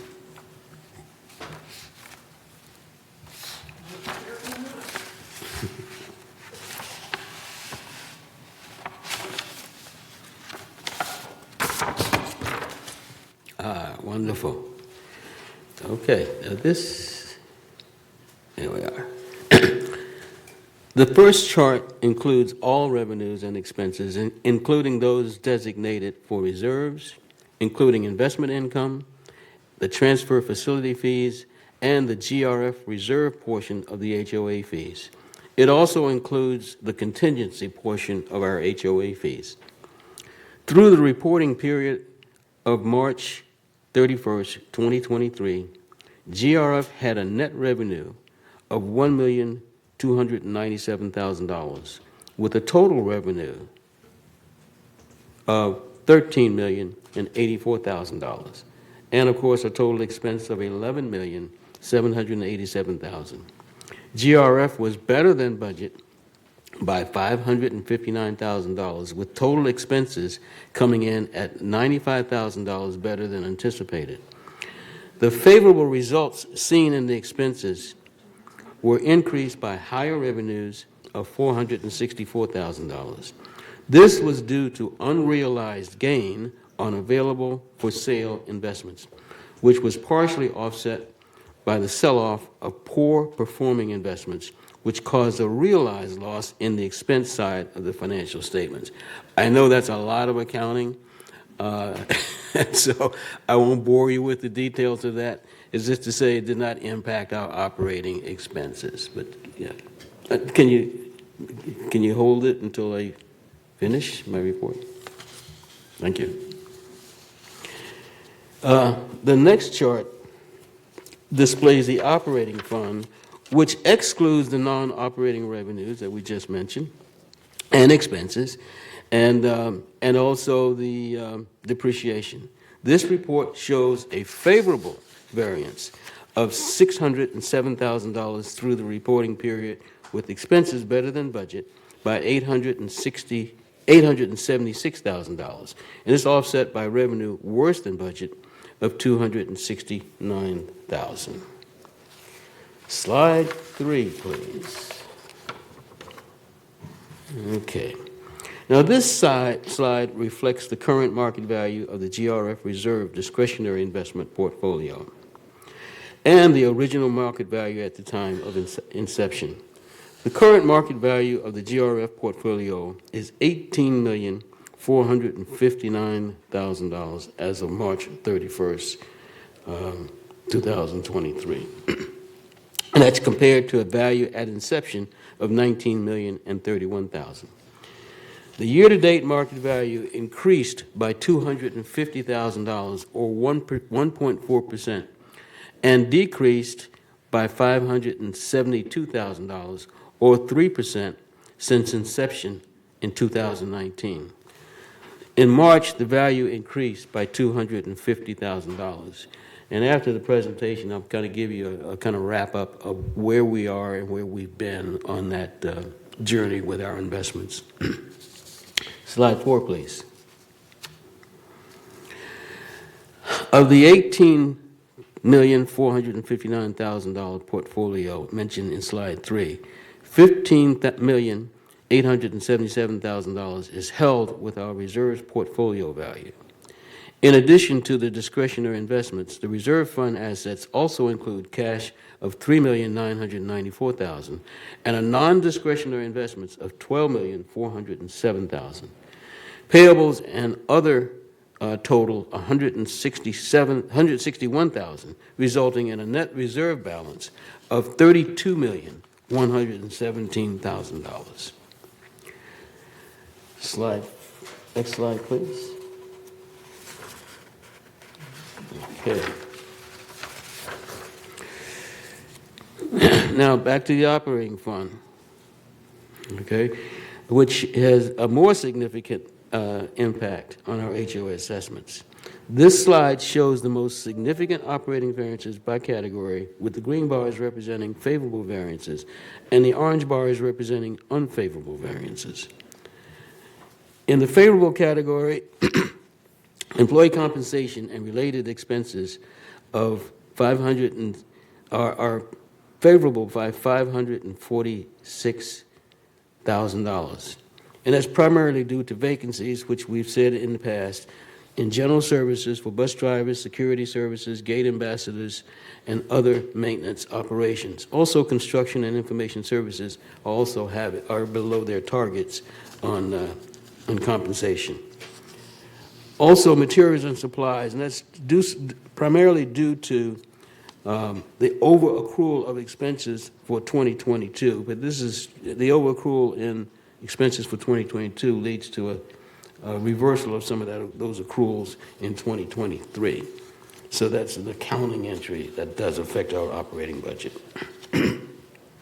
Professional fees are $113,000 in positive due to the timing of consulting services needed for broadband services and project management. And what that means is timing is those expenses is simply been moved down in the calendar and not necessarily avoided. And the other operating expenses of $104,000 also due to timing of some of the education services and the staff support and uniforms. Again, the current variance or positive variance here is due to the expenses not being incurred just yet. On the unfavorable side, broadband services is unfavorable by $154,000. Again, that's due to the timing of the Village Breed sponsorship income, which we will receive later on this year. So again, here's a timing issue where we do expect the revenue to increase there, but it's due to timing. We plan for it sooner than we actually will realize it. And the other is net allocation to the mutuals, and that's just due to less expense year to date than budgeted, and that's causing less to get allocated to the other mutuals, Slide 6, please. Okay. Now, this slide shows our sources of revenue other than the assessments, such as fees and rentals. To date, we have received just over $2,310,000 of non-assessment operating revenue. As shown in this pie chart, by category, we can see that our largest revenue is broadband services, and that's followed by golf revenue, clubhouse rentals, and event fees. Okay. Other revenue, which includes class fees, additional occupancy, RV storage fees, and locker rental fees, amount to 14%. Again, these revenues offset cost and keep our assessments down. Slide 7, please.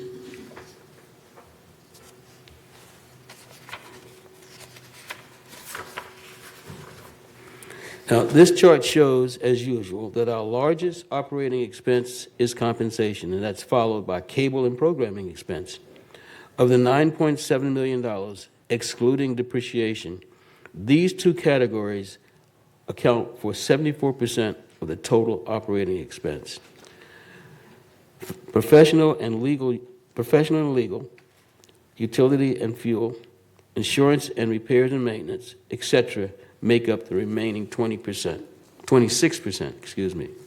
If you consider that cable and programming are offset by broadband revenues, compensation accounts for 70% of the net expense, while insurance, utilities, outside services account for 30% of the net operating expense.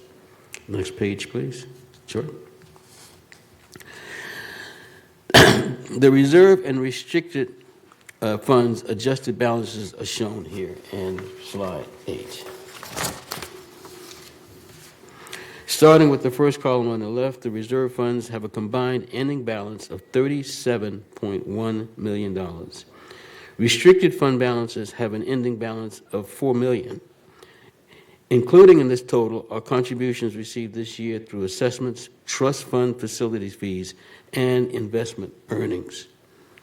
The second column shows the work in process of about $5 million for reserves and $121,000 for the restricted, that is the contingency, reflecting these amounts paid for projects that are not yet completed. The third column represents the resulting adjusted fund balance of $32.1 million for the reserve and $3.9 million for the restricted fund. Number 9, slide 9, please. We have a slide here that shows the resale history. And as you can see, in March, we had a real uptick in our sales, which results in the year-to-date for 2023 actually just about equal to the year-to-date in 2022. So I'm not sure that's a trend, but it certainly is a nice point on the graph right now on a year-to-date basis. And of course, both of those exceeded 2021. So it looks very positive for 2023 thus far. Slide 10, please. Now, the listing on this slide gives you an idea of where the reserve money is committed.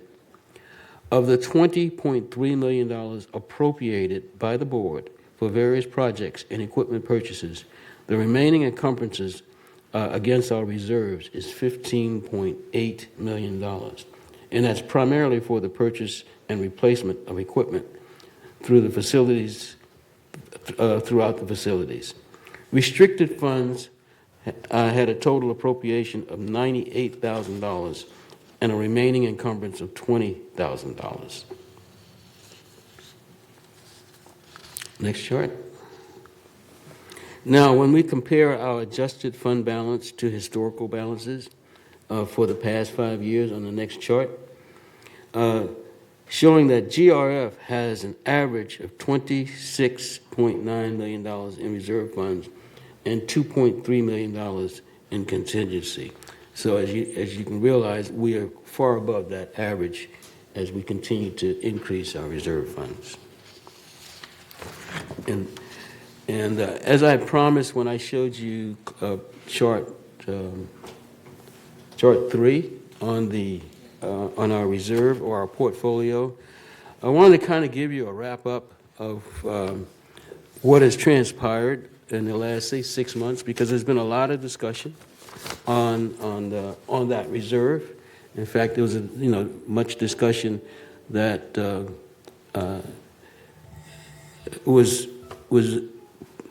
I'll call it trying to persuade the board to change and sell our portfolio in favor of treasury funds. So would you show the next chart? Oh, there we are. Now, as you know, timing is everything, and we resisted that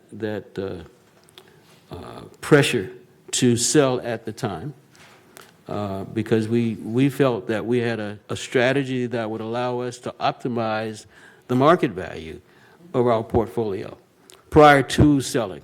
Obviously, interest rates were rising very fast, the fastest in the history of rising of interest rates. And so it caught us all by surprise. And so what that means is when you're invested in bond funds, and even though the yield to maturity is absolutely, they're United States bond funds, so the yield to maturity, while it's not guaranteed, it certainly is a fairly protected, and we can rest assured. However, the market value of those bond funds, when one can buy bonds at 4%, a bond fund that averages 1.5% to 2% loses its value. And so market value goes down. If you sell at that down point, you have actually lost your funds, period. If you wait it out, you'll get a lower return, but you will get a return. So the question then becomes, at what time would you sell that portfolio, and do you sell it at once, or do you sell the pieces of it? Because each bond fund has a different profile in terms of both yield and market value. So what we decided to do is, working with our portfolio manager at Sageview, was to, and based on his advice, is to wait it out until the funds started to bounce upward, funds. And what happened as we got caught in 2021, as the funds started to decrease, it actually bounces down month to month. You may have 1 month up, another month down, but the trend is definitely down. The same thing happens on its way back to recovery. It bounces up, it bounces down, but the trend is to bounce up. So what we ask our portfolio manager to do is, when it bounces up, based by funds, individual funds, okay, you pick the timing, because we don't see it, we see it once a month. You pick the timing and the fund, and you convert to a treasury, because we thought that was the best strategy. So as you look through the portfolio, and I'll turn your attention to December, our inception, when we went back to December 2019, and by the way, we invested in bond funds at that time as a result of an ad hoc committee that thought it best to invest in bond funds as opposed to where we were invested before, in bonds. And that, because of bonds were actually lower than bond funds, because bond funds at that point had not reacted to the very, very low interest rate.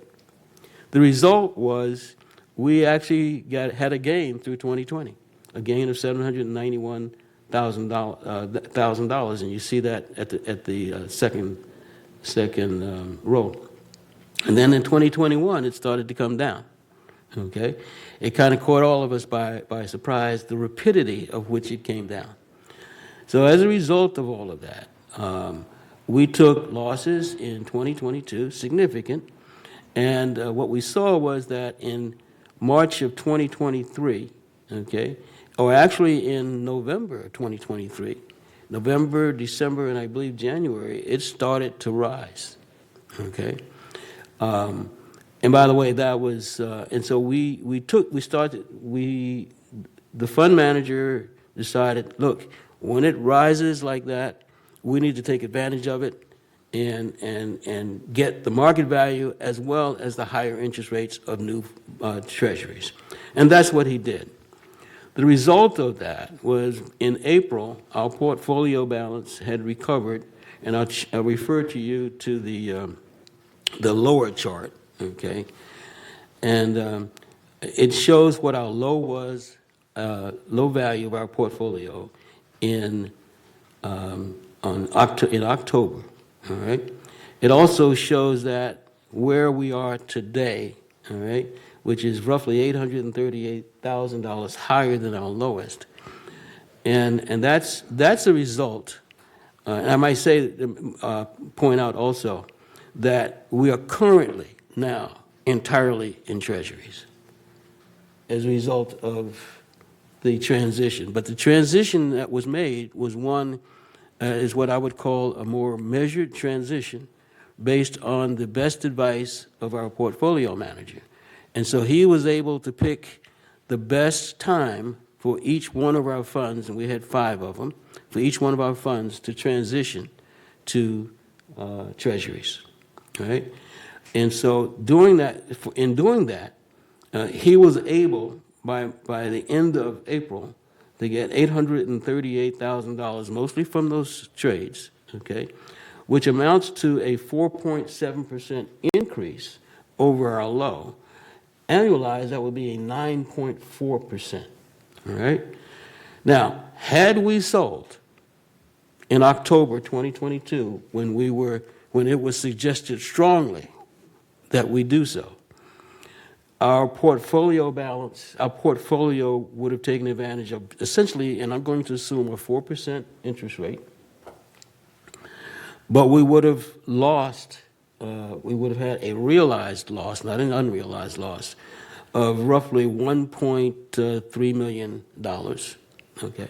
However, by selling in a much more intelligent way, we were able to pick up $838,000 prior to moving into treasuries. That results in a better position by approximately $482,000 had we sold in October of 2022. So it kind of validates looking at things with a little bit better attention to detail and the accounting rules. And I might add that the banks today hold trillions of dollars of bond funds. And they have basically had the same issue going on that in what it looks like. The stronger banks who have cash, okay, they hold on because they know it's just what it looks like as opposed to what it is.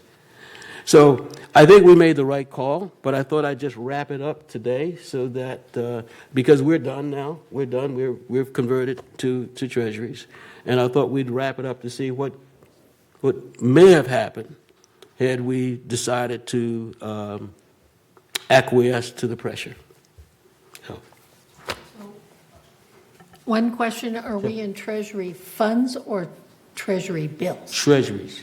Bills. Just treasuries, Bills, but no yes. fund, no mutual The fund funds. type of thing? The Okay. funds tend to react slower, Okay, because it's a lot of treasury bills within those funds. right, And so it's easier to buy, but they react slower, both going up and coming down. In normal times, it's just a lag, okay? In times where the interest rate either drops very quickly or goes up very rapidly, the funds are caught off guard. They can't change that fast, right. okay? And so, the strategy is always to hold tight. That would be the strategy, okay? And that's what the banks do. I mean, they have trillions of dollars in bond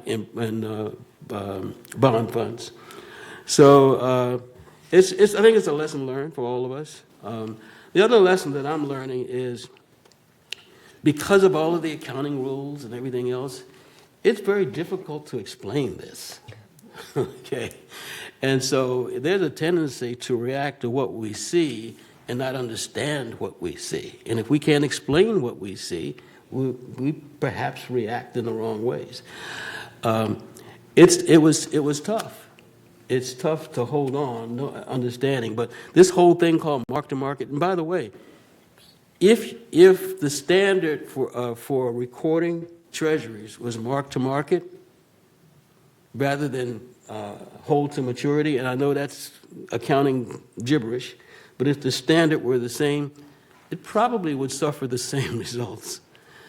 Because when you mark a treasury fund, especially in high very quick interest rate changes, if I'm holding on to an 11-month treasury, and I just and treasury and the interest rate had just gone from 1% to 2%, that 1% treasury that I hold on to now has been devalued. And you think about it. And so if I need to sell it because I need liquidity, the only people that would offer me anything for it would say, hey, look, I'll take it, but I'll take it at a discount. That's what happens to bond funds. So a lot of it is accounting and what it looks like, to the point, and I made this point maybe 2 or 3 times, that FDR actually banned mark-to-market in 1938. He banned it because of what the uninitiated saw. And of course, in this environment, the uninitiated can rule the day. So now perception is everything, whether it's real or not. So I think we made the right moves, we'll just have to move forward now. As I have looked at it now that we're all in treasuries, it looks like we'll recover in about 6 months, maybe 6 or 7 months, maybe a little sooner. We will recover our inception balance, and from there we'll just move on. So, thank you. So I want to thank you, Jim, for being so prudent with our investments and transparent. And I really appreciate it, and these reports show that it's paid off for us. So thank you. Thank you. I just want to say thank you, thank you, thank you. You've done a lot of work for this, and I appreciate it so much. Thank you. Thank you, Diane. So, I want to say one thing. okay. I want to also thank Jim for just, I mean, we've all had our conversations and when Jim mentioned strongly suggested, I want to mention that was not us, and that was the suggestions, we take the strong suggestions from our portfolio manager. And so the strong suggestions were from outside that were trying to get us to sell. And of course, everybody has to think about that, right? They hear everybody, because we take it to heart. Our fiduciary responsibility is very important to us. So I just want to thank again, Jim, for doing that. And I'm glad, hey, I'm not going to lie, I was nervous, but I'm very glad we did what we did, and we took the advice of the experienced portfolio managers that we hired based on their experience. Thank you. Thank you. Okay, so the next item is the report from the Community Activities Committee, Director Horton. I think I have Finance Committee. Okay. Okay. Oh, I thought you All were right. done. And Okay, last go but ahead. not least, we had a very active meeting this last time. Of course, up on the table was the room rental fees. And we decided to take that on, not necessarily to do anything with it, but to take it on so that we could table it. And of course, when we did table it, that then negated the ability for some to voice their opinions. And so my motion to table it resulted in an amendment to table it after the comments were made. So we took those comments, and we are considering those. And so as a result, I appointed an advisory committee made up of Margaret Bennett from Mutual 50, Donna Rain Solzak from the treasurer of Third, and Tom Tuning from United. And that group, that advisory committee, will take it upon themselves to study the whole issue of how we develop rates, et cetera, et cetera, et cetera. And that committee will meet sometime this week. I've spent a lot of time with finance team, staff finance, to crawl through the kinds of things that we need to see in order to make the right decisions. So we are listening, and I see that we will be coming out with a solution probably by the end of by next meeting. That's my target. So, thank you. Okay, thank you. So Yvonne, you're next. Thank you.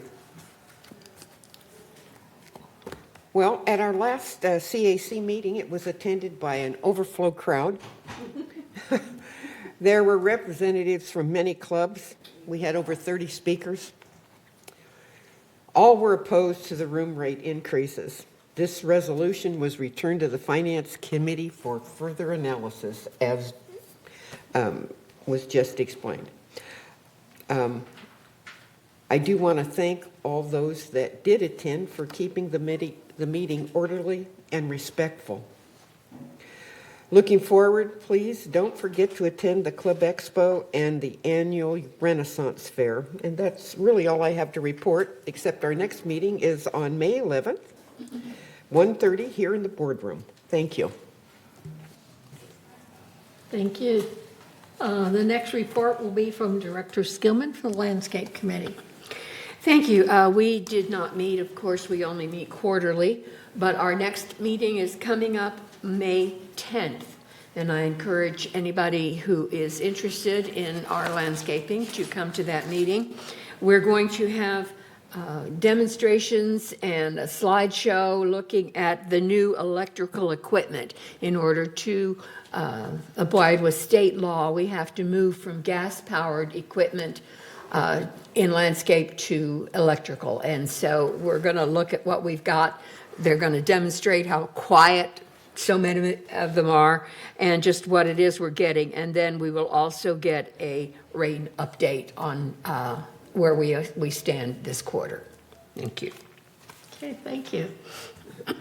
The next report will be Director Karimi on the Maintenance and Construction Committee. Thank you, Madam Chair. We met on April 12. The committee reviewed the project log and the maintenance log.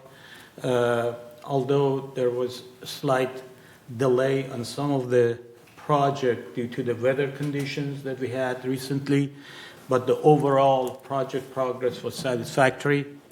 And as we looked at the maintenance log, there was several suggestions from the committee how to improve the project log and include some more information, some clarity to the way that it was done and that, was recorded.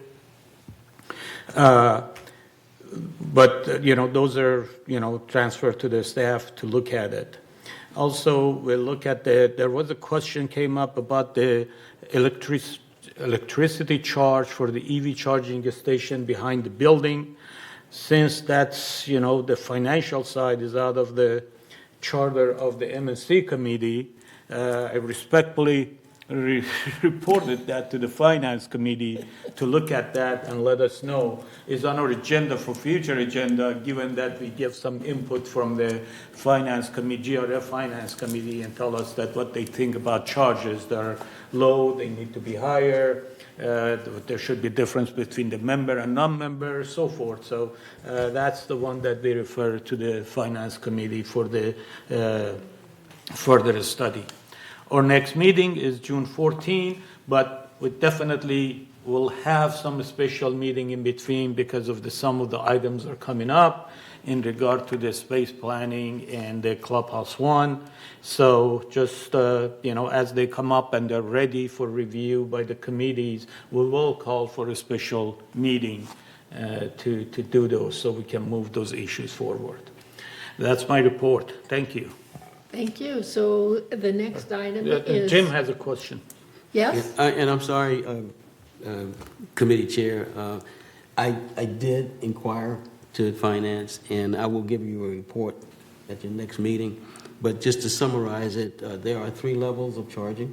Each one of those levels is actually generates small amount of revenue for GRF. Right? But there are 3 levels. I think there's an employee level, outside level, yeah. And that's why you guys looking at it. Yeah. But no, it's a very small amount, but it's still there's no cost to us, and it actually generates a little revenue. Thank you, Jim. All right, Juanita, and then Debbie. I'm not sure if this really goes to maintenance and construction. I think we did it through them, or perhaps through our management company. Carlos can report. I would like to see a report on the move to the building next door. As I understand, it's gone very well, although we still do have some of dispatch up on the 3rd floor. Did all of the others, maintenance, construction, and landscape, et cetera, move smoothly? Was there any concerns or problems or things that we need to consider in those rentals? So Manuel will be at our closed meeting, and so you can ask him some questions, but my understanding, it went very smooth, and the last part was the broadband, and you actually had Paul Ortiz crawling through the through the building to get to the other building to connect them. So I don't know if you heard anything more than that. Yes, it was very successful.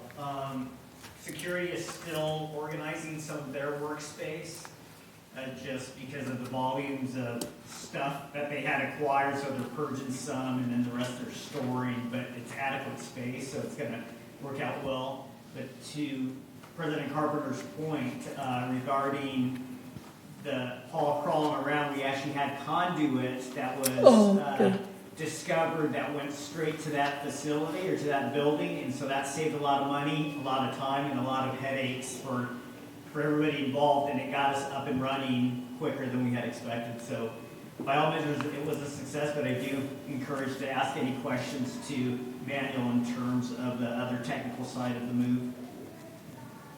Thank you. Okay, thank you. Okay, Jim and then Debbie? Yeah. Okay. So you're talking about the EV stuff? About 3 years ago-ish, there was reports generated with regards to that were given to the Third Mutual, to that committee I chaired on EV and parking. So perhaps Steve or Jose can pull that to assist you with that. Steve Okay. is involved, yeah. Okay. And just. Jim has a question. Yeah, just one Jim? other comment Okay. about the move. I did visit Chief Eric Munoz, and it's tight up there, but the move was successful. He seemed to be very pleased with the move itself. As Carlos mentioned, there's a lot more to do to get settled, but they seem to be up and operating. But it is pretty tight. It is pretty tight. I think they made the best of what they had, and we need to make sure we move for a more, I'm not going to say permanent, but more permanent solution to what's going on here. But they're up and running. Okay, thank you. Okay, the next one is the Renovation Ad Hoc Committee. That would be Director Garth Hoffner and Dotson. There was no meeting in April. We are waiting on the material cost data report from 27 Diamonds, and after that, we will schedule a meeting. That's all I have. Thank you. Thank you. Did you, okay. All right, thank you. So the next one is report of the Media and Communications Committee, Director Millman. Thank you, Madam Chair. There was no M&C meeting on April. Our next meeting will be May 15th, 2023. I'll go ahead and report on the website committee. The website ad hoc committee met April 12th, 2023. Our next meeting has been arranged for May 12th from 12 to 1:30. However, I will be trying to rearrange that because of the funeral and other things that are interfering with it. And the broadband ad hoc committee met April 25th, 2023. And our next meeting will be May 15th, right after the M&CC meeting. And that's all I have to report. Debbie? Yeah, if you can, the May 12th, because I'm looking at, yesterday I got an invite or greetings from Elise that says the meeting is May 4th from 1 to 2 p.m. So we just have to clarify. I have to find out what's Yeah. going on. Thank Yeah. you. Uh-huh. Which is Thursday. Yeah. Yeah. Question. And it's Zoom, but that doesn't help me. I know. You said from what time to what time?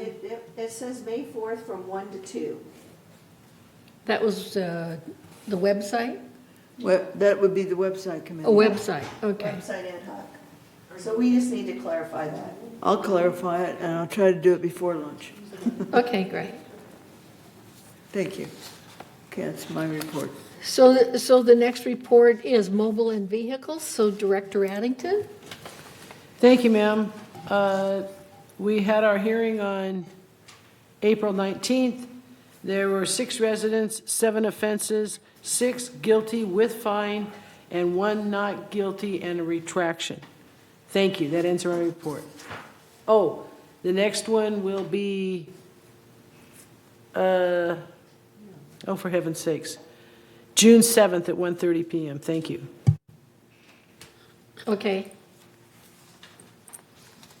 So the next one is Director Skillman also. Okay. Oh, no, it's Director Skillman. I'm sorry. Also. Okay, which is the report of Security and Community Access Committee, and she is now the new chair. Thank you, Madam Chair. Wait, I gave the traffic report Right, she instead of did the. the mobility. I know you didn't, But that comes after my Security Access Yeah. Committee report. yeah. No, yeah, my traffic, well, never mind. You know what? I Just won't it. forget you. Yeah, all right. The Security Community Access Committee met April 26th, and it was a very lively meeting with lots of people, mostly talking about the LED flashing stop signs, although there were other things that were mentioned. We always like to hear from our members and any suggestions that they have. And I have to say that there were quite a few suggestions that we are looking into rather than just complaints. And so I thought that was really good.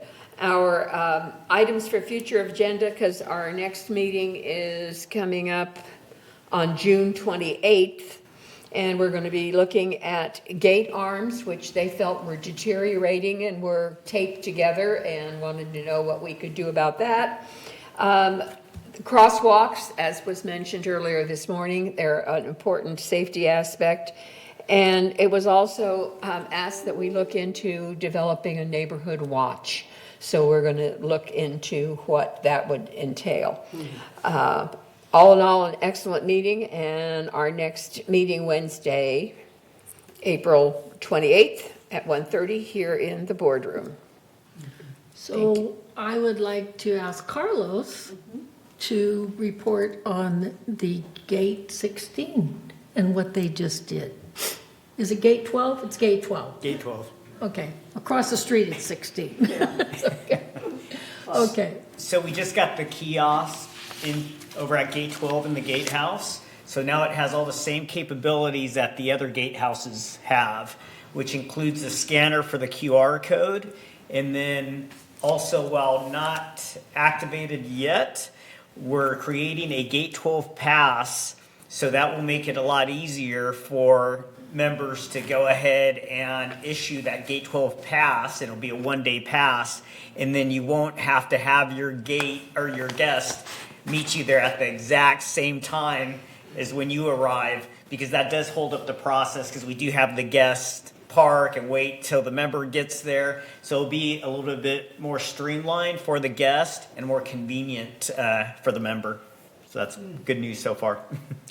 So you mentioned that we would be able to do that when everything is set up through dwelling lot. That's what I wanted to That ask. guest, yes. Correct. Okay, great. And now that means I have to make the new tutorial video to include Gate 12. Thank you. Well, we were going to talk about that today, but yes.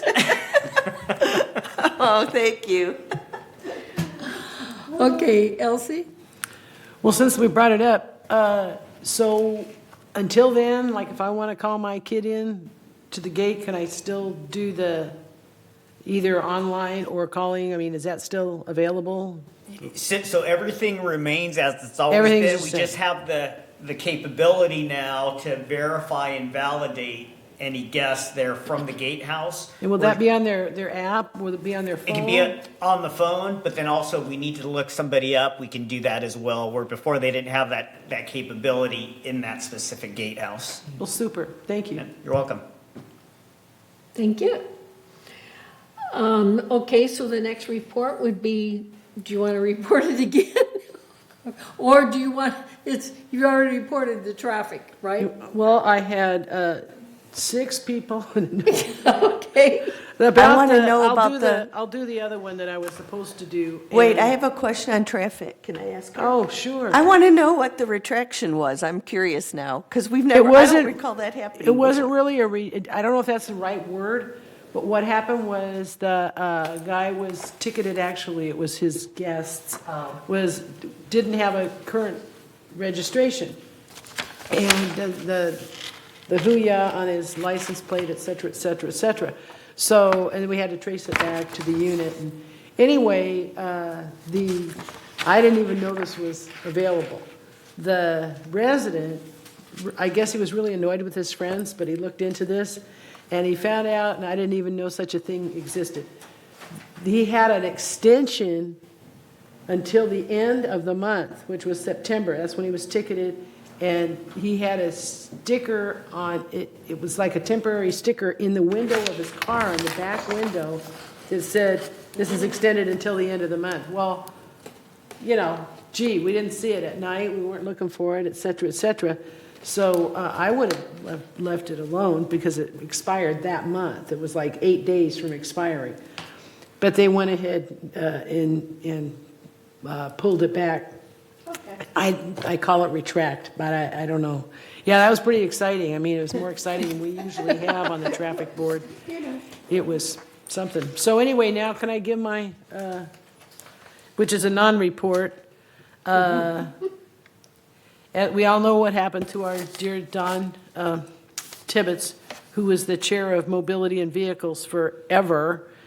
And the committee last met on February the 1st, and that was reported on during the February GRF meeting. February, March, April. The April meeting was canceled, and so now the next meeting, and the first one without our Don, will be on June 7th at 1:30 p.m. in the boardroom. That was it. Okay, thank you. Compliance, that's me. So the next compliance meeting is scheduled for May 3rd, which is tomorrow at 1:30. And the agenda is the disciplinary hearing process procedure and the matrix and the additional occupancy fee. So if you're interested in any of that, please join us. Thank you. And the next one is Disaster Preparedness Task Force. Juanita. Thank you, Madam President. The Disaster Preparedness Task Force met on Tuesday, March 28th, and we had a good radio call beforehand. And at the meeting, we looked at things like, we had questions from our members concerning tornado disasters, since there's been so much in the news lately about tornadoes, even here in Southern California. And we have concentrated on earthquakes and fires. And so we talked about what the best way to respond to tornadoes are, and that's shelter in place in an interior section if possible. We went over shelter-in-place instructions. We also looked at the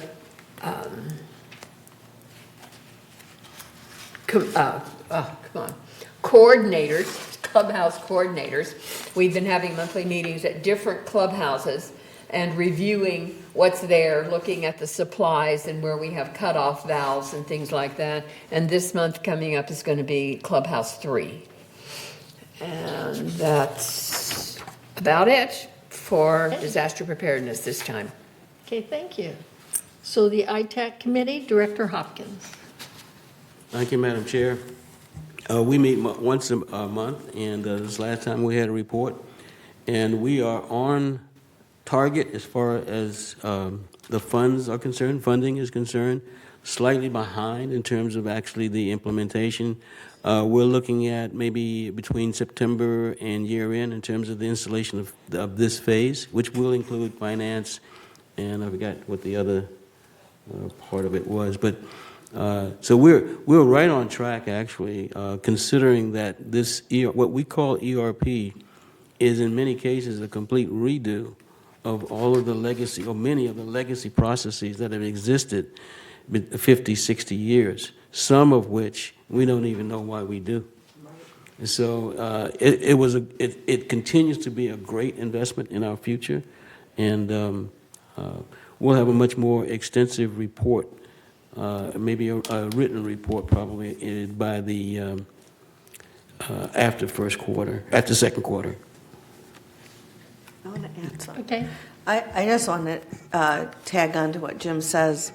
We the in-depth, deep dive that has been done into how this entire infrastructure of running this community is being scrutinized.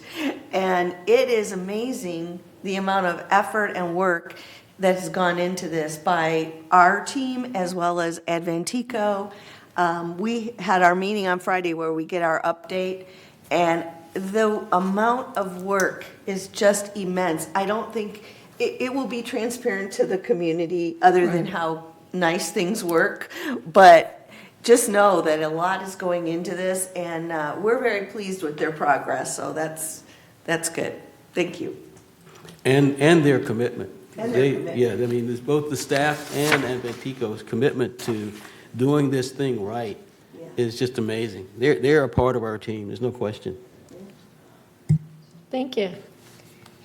The Purchasing Ad Hoc Committee, so I've asked staff to schedule 2 meetings, and one in May and one in June. And the agenda for May would be the purchasing process, presentation, and legal approval process. So a lot of this is educational. And the whole purpose of the meeting is we need to update the purchasing policy. So we'll basically do that in June, and we'll also talk about the process for the annual contracts and the master contracts and the vehicle purchase process, which we're going to introduce to the vehicle committee. So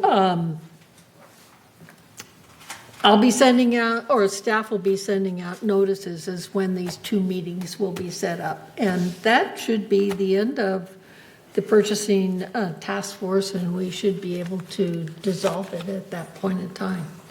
So thank you. Are there any questions? No? Okay.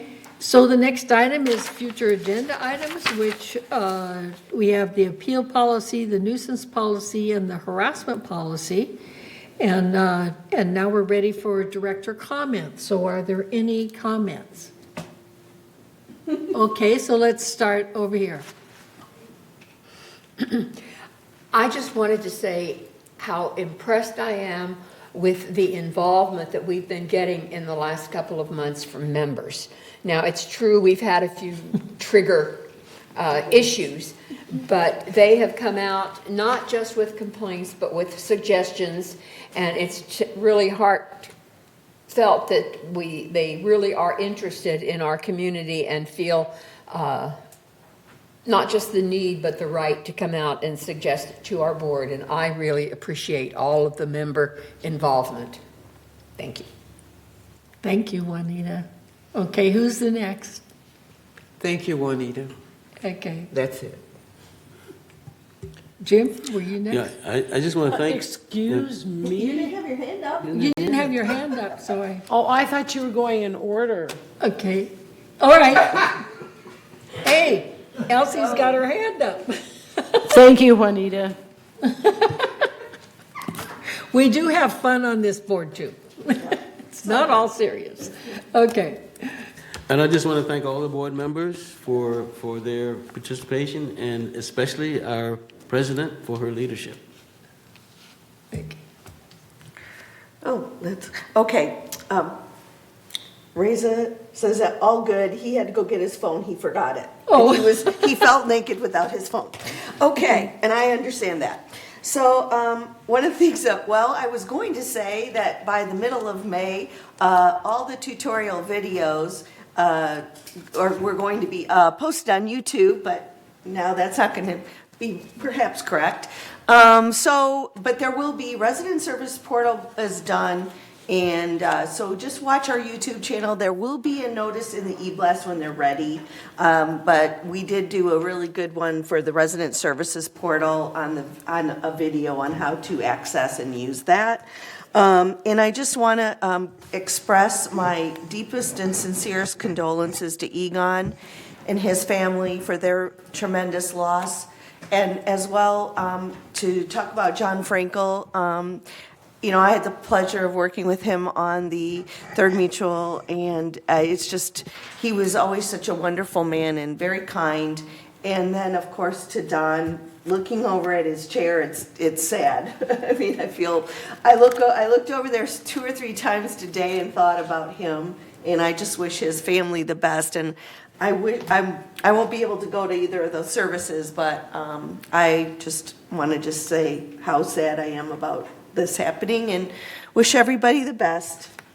And it was a great meeting, and I also do want to reiterate Jim again, because Jim, I often reiterate Jim, because we think very similarly on many topics. And I want to say thank you to Bunny for her leadership. It is a tough job. So if anybody ever thinks otherwise, that is not true. And this woman has devoted her time and energy to this board and this community for many years, and it's not an easy task. So thank you. Thank you. So I want to say again, I feel sad about Don Tibbetts and John Frankel, and I send my blessing also to Egon for Leah. Yvonne and I had the pleasure of being at Leah's first celebration of life, and I can tell you she was a wonderful woman. And I have to tell you that I really appreciate, Don Tibbetts and the work that he did on the board. So thank you. I'm going to move on. I'll get teary-eyed. I too just simply want to echo the condolences we all feel for the former board members and your wife, Egon. It's a sad moment for all of us. And we've been very lucky to have these folks participate with us. Very good meeting. We've accomplished a lot. And it is, the website committee meeting, the ad hoc committee is the 4th. Okay. Right soon. May 4th. Thank you. All right. May the 4th not be with us, or be with us, whichever one. Well, it's my turn. Gant? Well, I want to express my deepest concern and condolences to Egan Hartopner for the demise of his wife after a long time suffering. Also, I want to express my deepest condolences to the family of Don Tibbetts.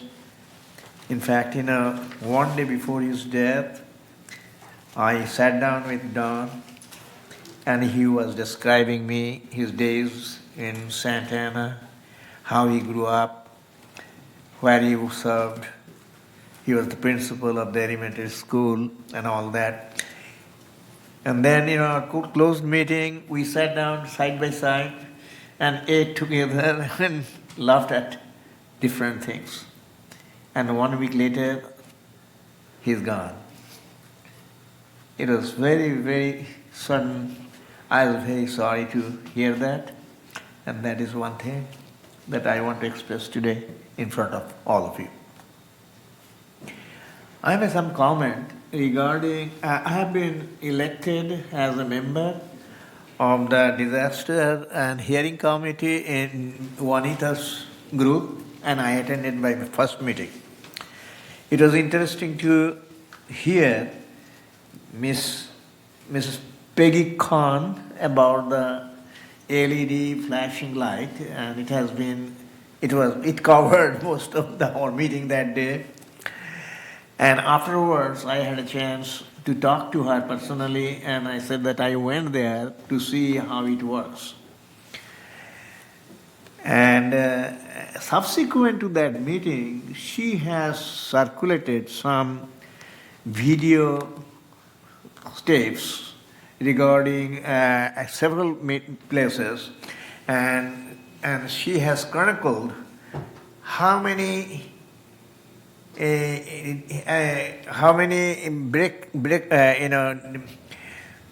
broke the rule by many people, even with the flashing light. And flashing light did not serve the purpose for which it was installed. So my concern is that with that kind of evidence seeing, I would expect our staff department will look into those things very carefully and see what we stand in terms of effectiveness of those lights. And I think that we will do it very carefully so that in future we don't get these complaints anymore and it can justify what we are trying to do for the safety of the residents. That's my comment today. I thank you much for listening to me. Okay, thank you. So we are ready to recess, and we're recessing in the memory of Don Tibbetts and the others that we have mentioned today, John Frankel and Leah Garth Hoffner. So we'll recess now for our closed meeting. Thank you. What time would you like closed session to commence? What time is it now? 12:08? 12:08. 12:45. 12:45. Okay, thank you. All right, thank you.